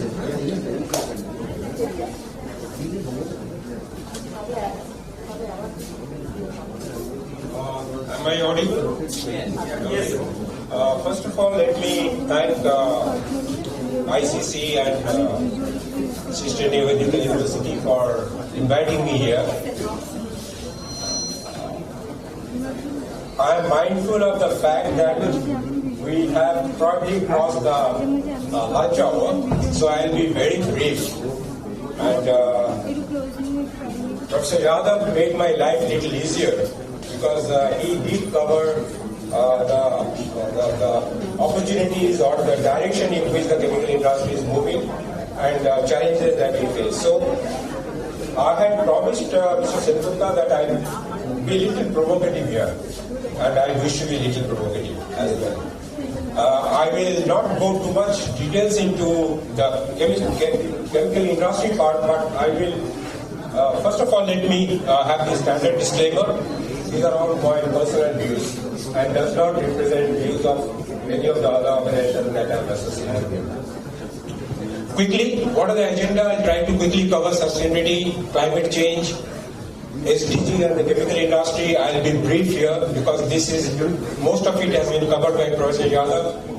I have something to share, my personal perspective on greenhouse gas emission and end with an epilogue. I was in IIM Bangalore in 1974, first for my MBA program at IIM Bangalore. That was in 1974. We talk about global warming. Just look at this caption that we saw on that particular year, 1974. Headline in 1974 in German newspaper, "Is a new ice age is coming." We were worried that the world will become very cold to live. 1974, this was the perception that the world is going to be very cold to live. Shortly, we found that that's not true, and this was the definition which has been widely accepted as the definition for sustainability. You can see Gro Harlem Brundtland. She was a very strong lady. I really admire her. She was 3 times the Prime Minister of Norway. She headed this particular commission called World Commission on Environment and Development, and which presented the definition which is widely accepted today as the definition for sustainability or sustainable development. Meeting the needs of the present generation without compromising the ability of future generation to meet their needs. There are various ways of presenting sustainability. You have these Venn diagrams to really capture, look at sustainability as a subject of study. 3E, 3P, ESG in the industry, we talk about it. Primarily, this is a 3-dimensional interdependent systems thinking. The concept is 3-dimensional interdependent. They are dependent on each other, and we cannot change one parameter in one of these without impacting the other systems. So, what we started hearing about? Sustainable cities, sustainable building, sustainable transport, sustainable food, sustainable agriculture, sustainable home, lifestyle, clothing, fashion. It became a buzzword.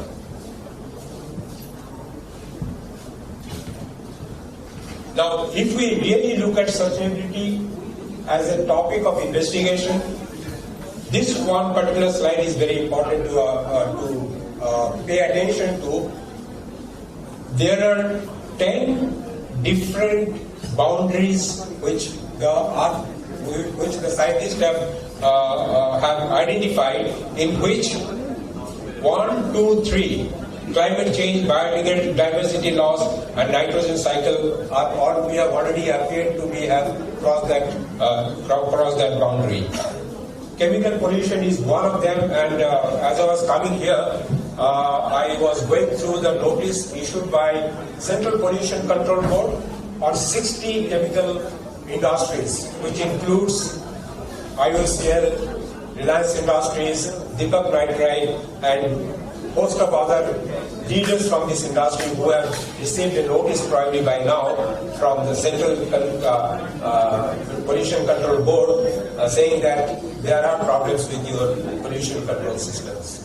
So this is really under watch, what we are doing in the chemical industry, despite the fact that chemicals are essential product for our society, for civilization, but some of our operations come under scrutiny because of this pollution, which Professor Yadav also elucidated in his talk. Now, this is a very simplistic way of looking at climate change. I have population growing, I have economic growth, I have more resource. Because of this, I need more resources, I need more material, I need more energy, leading to greenhouse gas emission, global warming, and eventually leading to climate change. But here is the big submission from me. Carbon dioxide, CO2, is not the prime cause, is not the only cause. There are also a lot of other variables which impact the climate, and as a matter of fact, it was the greenhouse gas blanket that really helped life form on this planet. So we have to understand that there are a lot of other variables besides greenhouse gases, and there are a lot of research papers which does talk about going back to the basic of science and try to make a case that our focus on, I'm deviating from the generally held views, including what is held in the multilateral body of United Nations, UN's perception about climate change. And I do not have an answer, but probably I leave this room with some thought, which probably you can also explore, and you can also think through that. We know what is meant by climate change: changes in intensity and frequency of temperature, precipitation, forest fire, ice melting, and other natural causes. When I reached home yesterday, I was told there was I missed the party yesterday in the evening. Okay, I missed that dinner, and because of heavy rain, now there could be a lot of voices saying that these are all reflection of climate change. So I think we need to be careful into coming to a very quick conclusion. There are natural causes: solar, terrestrial, planetary orbits. There are also natural causes like animals releasing methane. There are also natural causes. Methane also gets released by decomposition of organic matter, and these were happening in past. These were all happening in past. Some of these were already there, like water vapor. Water vapor is one of the potent greenhouse gas. It is more potent than possibly methane. It's more potent possibly methane, because there is some amplification it promotes by which the warming can take place. Solar, the big giant sun is the primary source of energy, right? All our energy eventually comes from sun, and that solar energy, when it reaches Earth, with a little bit of Earth's, climate science I'm talking about, it hits the Earth in the process what we call as, hopefully I have another slide. Yeah, okay. It hits the Earth. Some of it gets before coming, some of it gets reflected back, called albedo effect. It gets reflected back. Some of it comes, changes from visible wavelength to infrared wavelength. Wavelength changes and it becomes more energy intense. Some of it does go back to atmosphere, and here some of it also gets deflected back on the planet and makes it a little warmer. So and then the heat builds up. Very theoretical perspective of climate change, what happens with the insolation, some part is missing. It's insolation and albedo phenomena. Primary source of energy is sun. It is hitting the earth. We don't have time to go into details, but what is mentioned at the bottom, you must see, 26% of it is reflected back, 18% is absorbed into the atmosphere, 56% reaches Earth's surface. That is the one which makes the globe warmer, of which 48% gets absorbed and 8% gets reflected. This source of energy is very often not discussed, and we always jump into a conclusion saying that greenhouse gases are the primary primary reason or primary contributor to global warming. So this is where I'm trying to be provocative and make you think, is greenhouse gas it has its impact, I don't deny that, but does it have the only impact or the predominant impact on global warming? Please reflect on this and see whether that is true or it is not, needs some changes. This one is very often spoken about, Milankovitch cycle. We have Earth rotating around the Sun. The orbit is not always uniform, it keeps on changing. Some of my friends from the schools and colleges, they will recollect this. Some of us, we have forgotten already about this, this concept of Milankovitch cycles. Besides Milankovitch cycles, there are also other cycles that impacts the environment or the planet. Those are shorter cycles. 11 years, 22 years, 87 years, 210 years, 1000 years, and 2300 years. The one which some of us we are familiar with are this. We talk about this, all of you must have heard about it. The El Nino and La Nina. Are you aware of the fact that we are entering into La Nina? And La Nina actually promotes cooler climate. So this is a very complex and very dynamic kind of process by which the temperature of the earth and the climate on this planet changes. We talked about SDGs. 17 SDGs we have. The global community has adopted 17 SDGs, and this is a very simple thing. In all these 17 SDGs, at least in 9 of them, chemicals plays an enabling role in achieving those SDGs. They help achieve those SDGs. Zero hunger. We cannot avoid. We need more food, and for growing more food, we need fertilizer. We need pesticides. We need a lot of other inputs which come from our industry. So we should be proud that we are really helping achieve. And mind you, today about 800, we grow enough food, but today about 800 people still go hungry.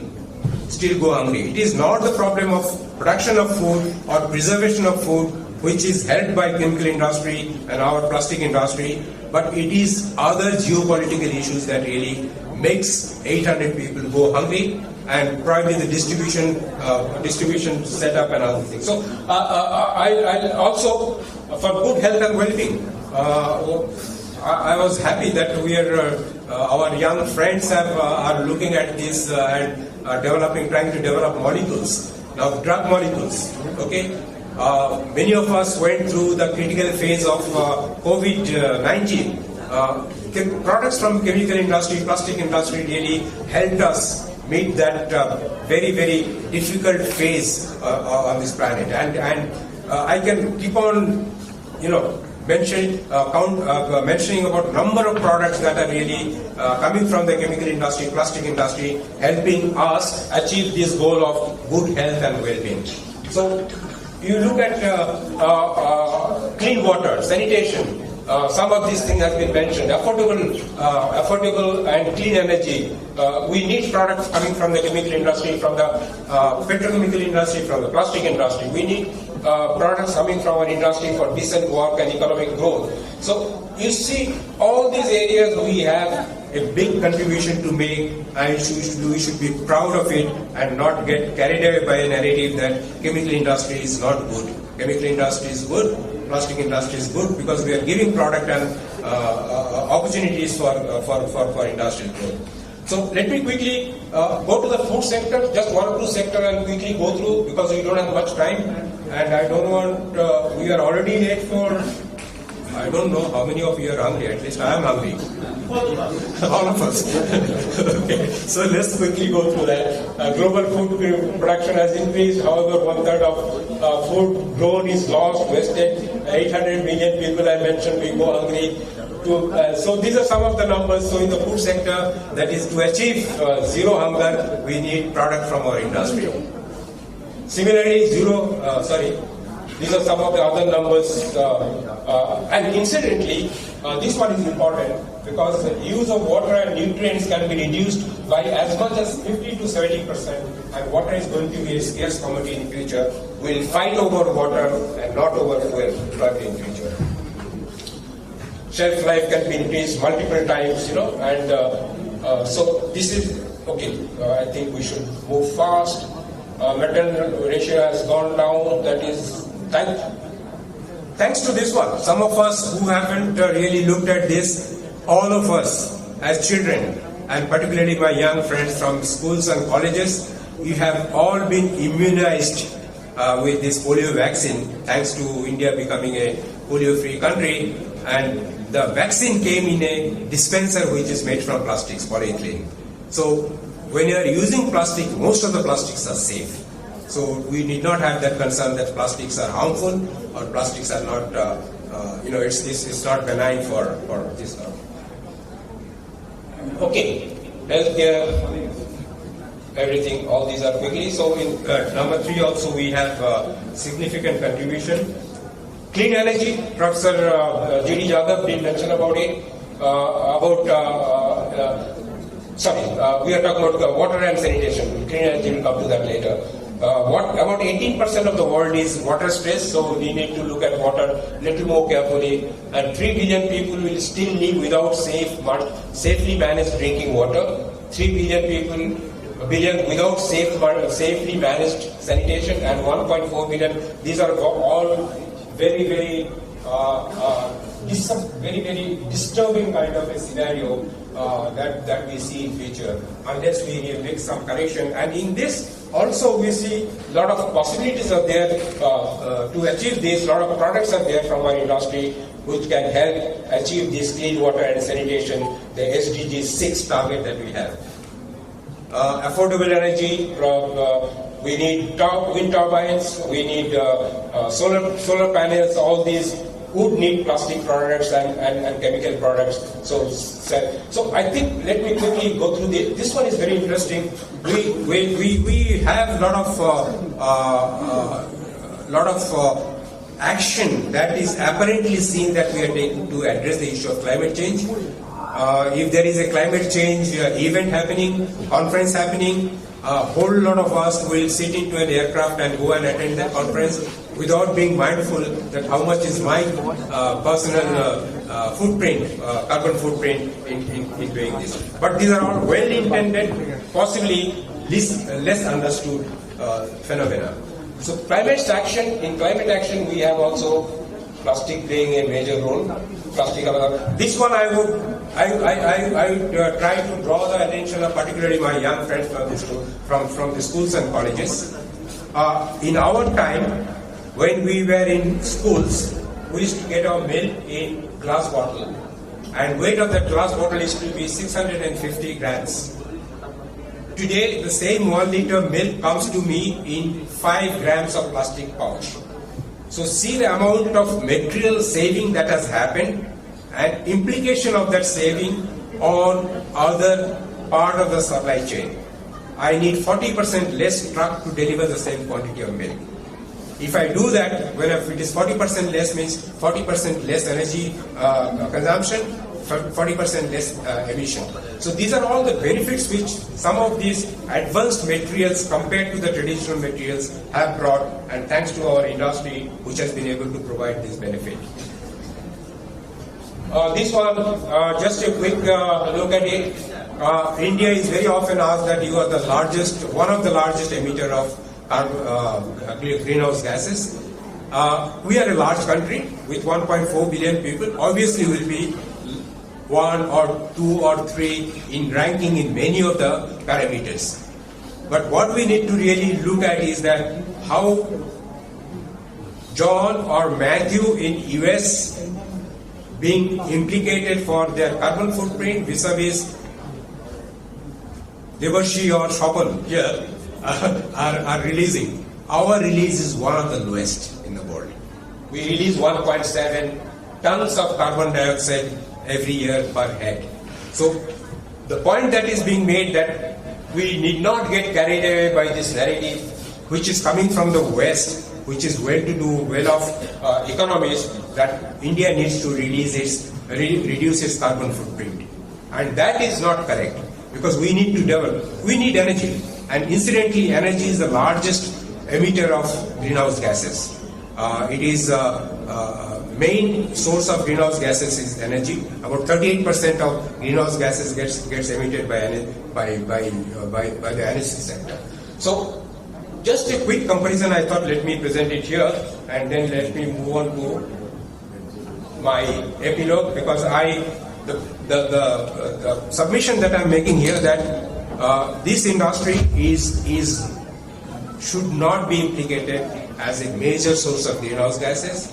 Number one, and number two, greenhouse gas anyway is not is a major contributor, but not the only contributor. There are also other contributing factors which is natural in nature, which is naturally coming, and it has been coming over millennium of years. So, role of greenhouse gases should not be amplified, but it cannot be denied either. There are both non-anthropogenic and anthropogenic sources of greenhouse gases. Non-anthropogenic factors are less understood, less researched, less discussed, and less relevant in the public domain.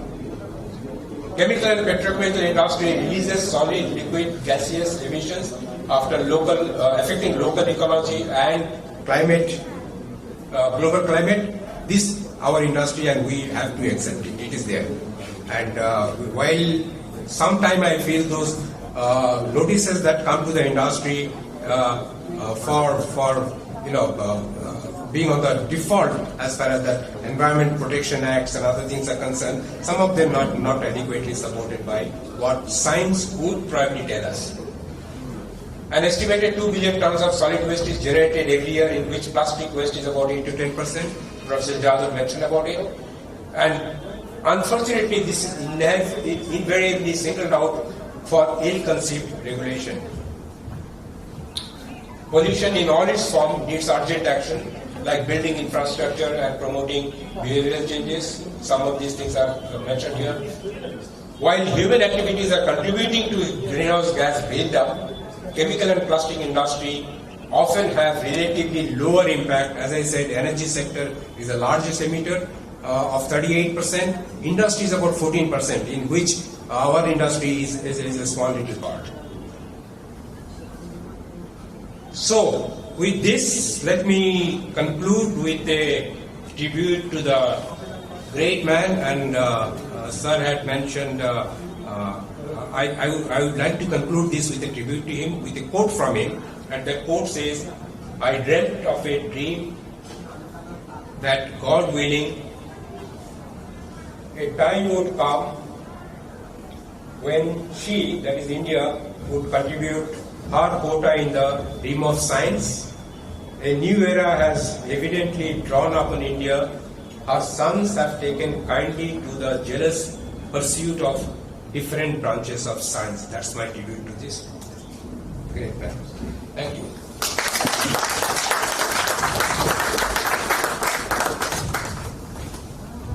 Apologies for delaying your lunch. No. Let me compensate it.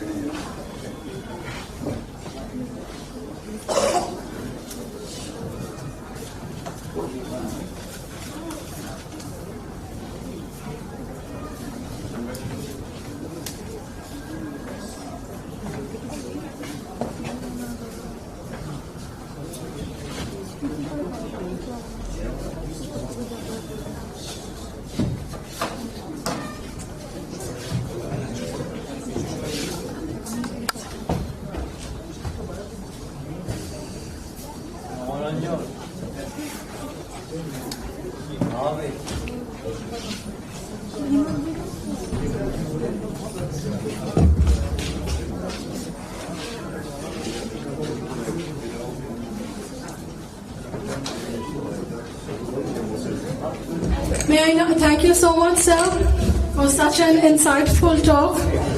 May I now request Mr. Vishwanath Chattopadhyay, CEO, IVL, Dhunsheri Petrochem Industries Limited, to sum up the session. He's not here.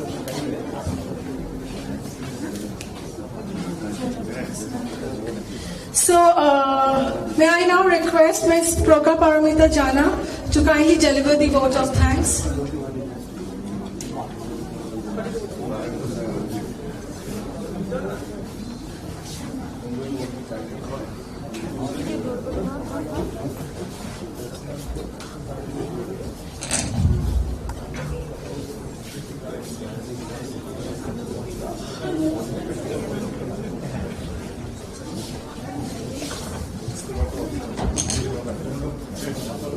I'm very sorry. I'm standing between a delicious lunch break and the audience. But maybe Progha will be, Progha Paramita Jana from Indian Chemical Council would want to deliver a formal vote of thanks. But before that, I would like to give some sort of thanks to many, many people.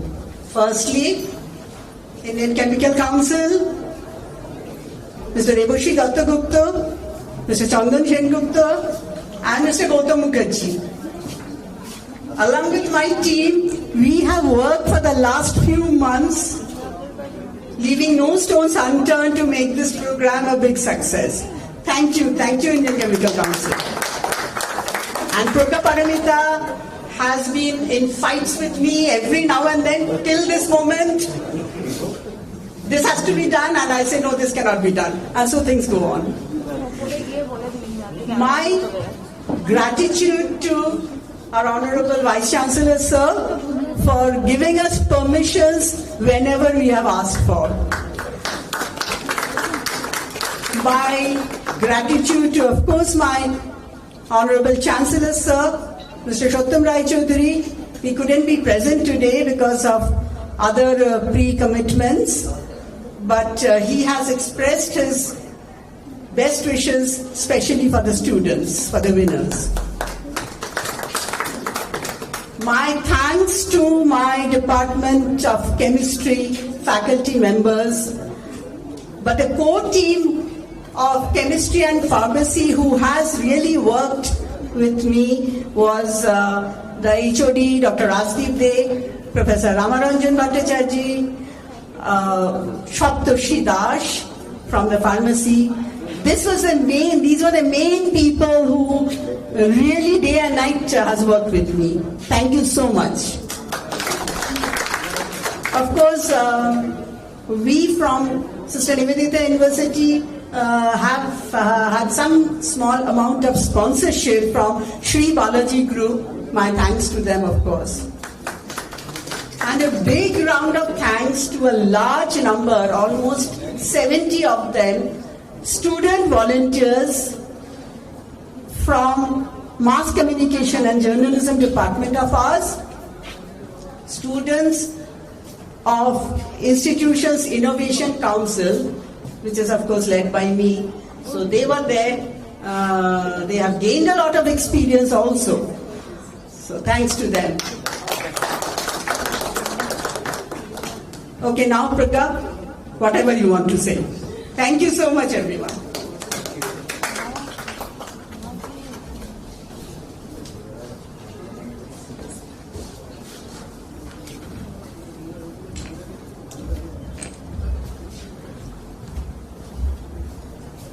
It is a great pleasure to offer a formal vote of thanks to this August gathering. Our heartfelt thanks to our chief guest, Professor Yadav, and for accepting our invitation and for being here with us. Thank you, sir. We are really great. Your thoughts have truly inspired us. We are grateful to Professor Shobhan Ray, who has agreed to deliver a lecture in very short notice. Thank you, sir. We are grateful to Mr. Chandrakant Naik, CEO and President Dow Chemical International Private Limited. We are really thankful to you, sir. We offer our sincere thanks to Professor Dr. Dhrubajyoti Chattopadhyay, VC Sister Nivedita University, our hospitality and knowledge partner, his team members, especially Madam Ina Bose, Sneha, for their unstinted support and cooperation for making this event a grand success. Special thanks to all our partners and sponsors, Bamalari and Kong Limited, East India Pharmaceutical Works Limited, MCPI Private Limited, Sai Sulfonates Private Limited, Shulekha Works Limited, Techno Works Chem Private Limited, Worker Metro Up Chemicals Private Limited, whose support and contribution have made this event a great success. We are thankful to each and every member of the Department of Chemistry, SNU, especially HED, Professor Rajdeep De, Professor Ramaranjan Bhattacharjee, for their effort and support to organize the first Acharya Prafulla Chandra Ray Memorial Chemistry Olympiad successfully. We thank all the participants and the winners of the competition of the Chemistry Olympiad 2024. We thank all the distinguished guests, members of ICC, ICS, and students for attending this Acharya Prafulla Chandra Ray Memorial Lecture. Our thanks to the friends from the media for covering the event. We are thankful. We offer our sincere thanks to the regional chairman, his office colleagues, and all the members of the Eastern Regional Committee of ICC for their support and cooperation for organizing this event. I offer my thanks to the Director General Sir and all my colleagues in Indian Chemical Council to support us in organizing the event. Thank you. Thank you.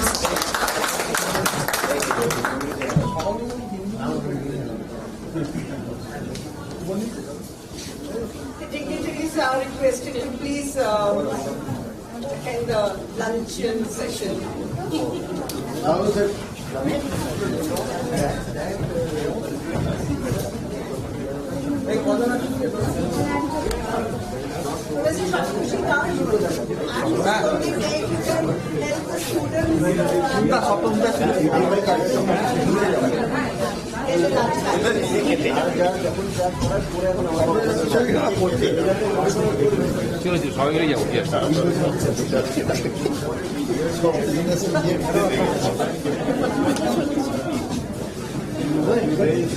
Now, I am going to raise it. How should we ban instead of chemical industry?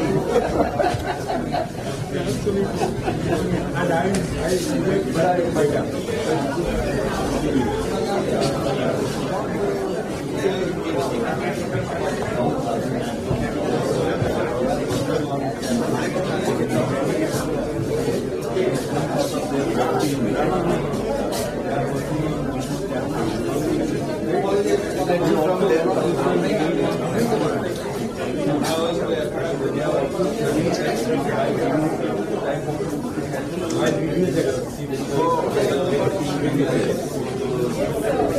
lot of work. So again, chemical industry.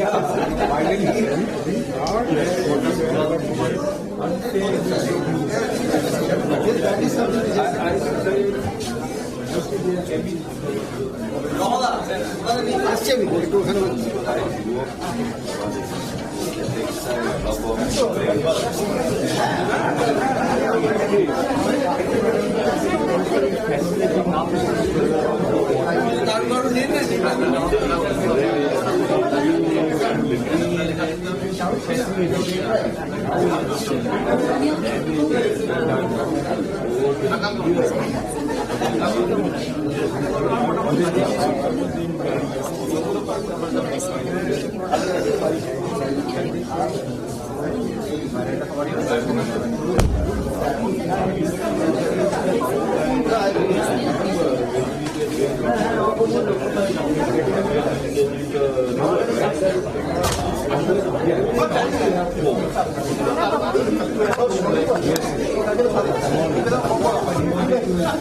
and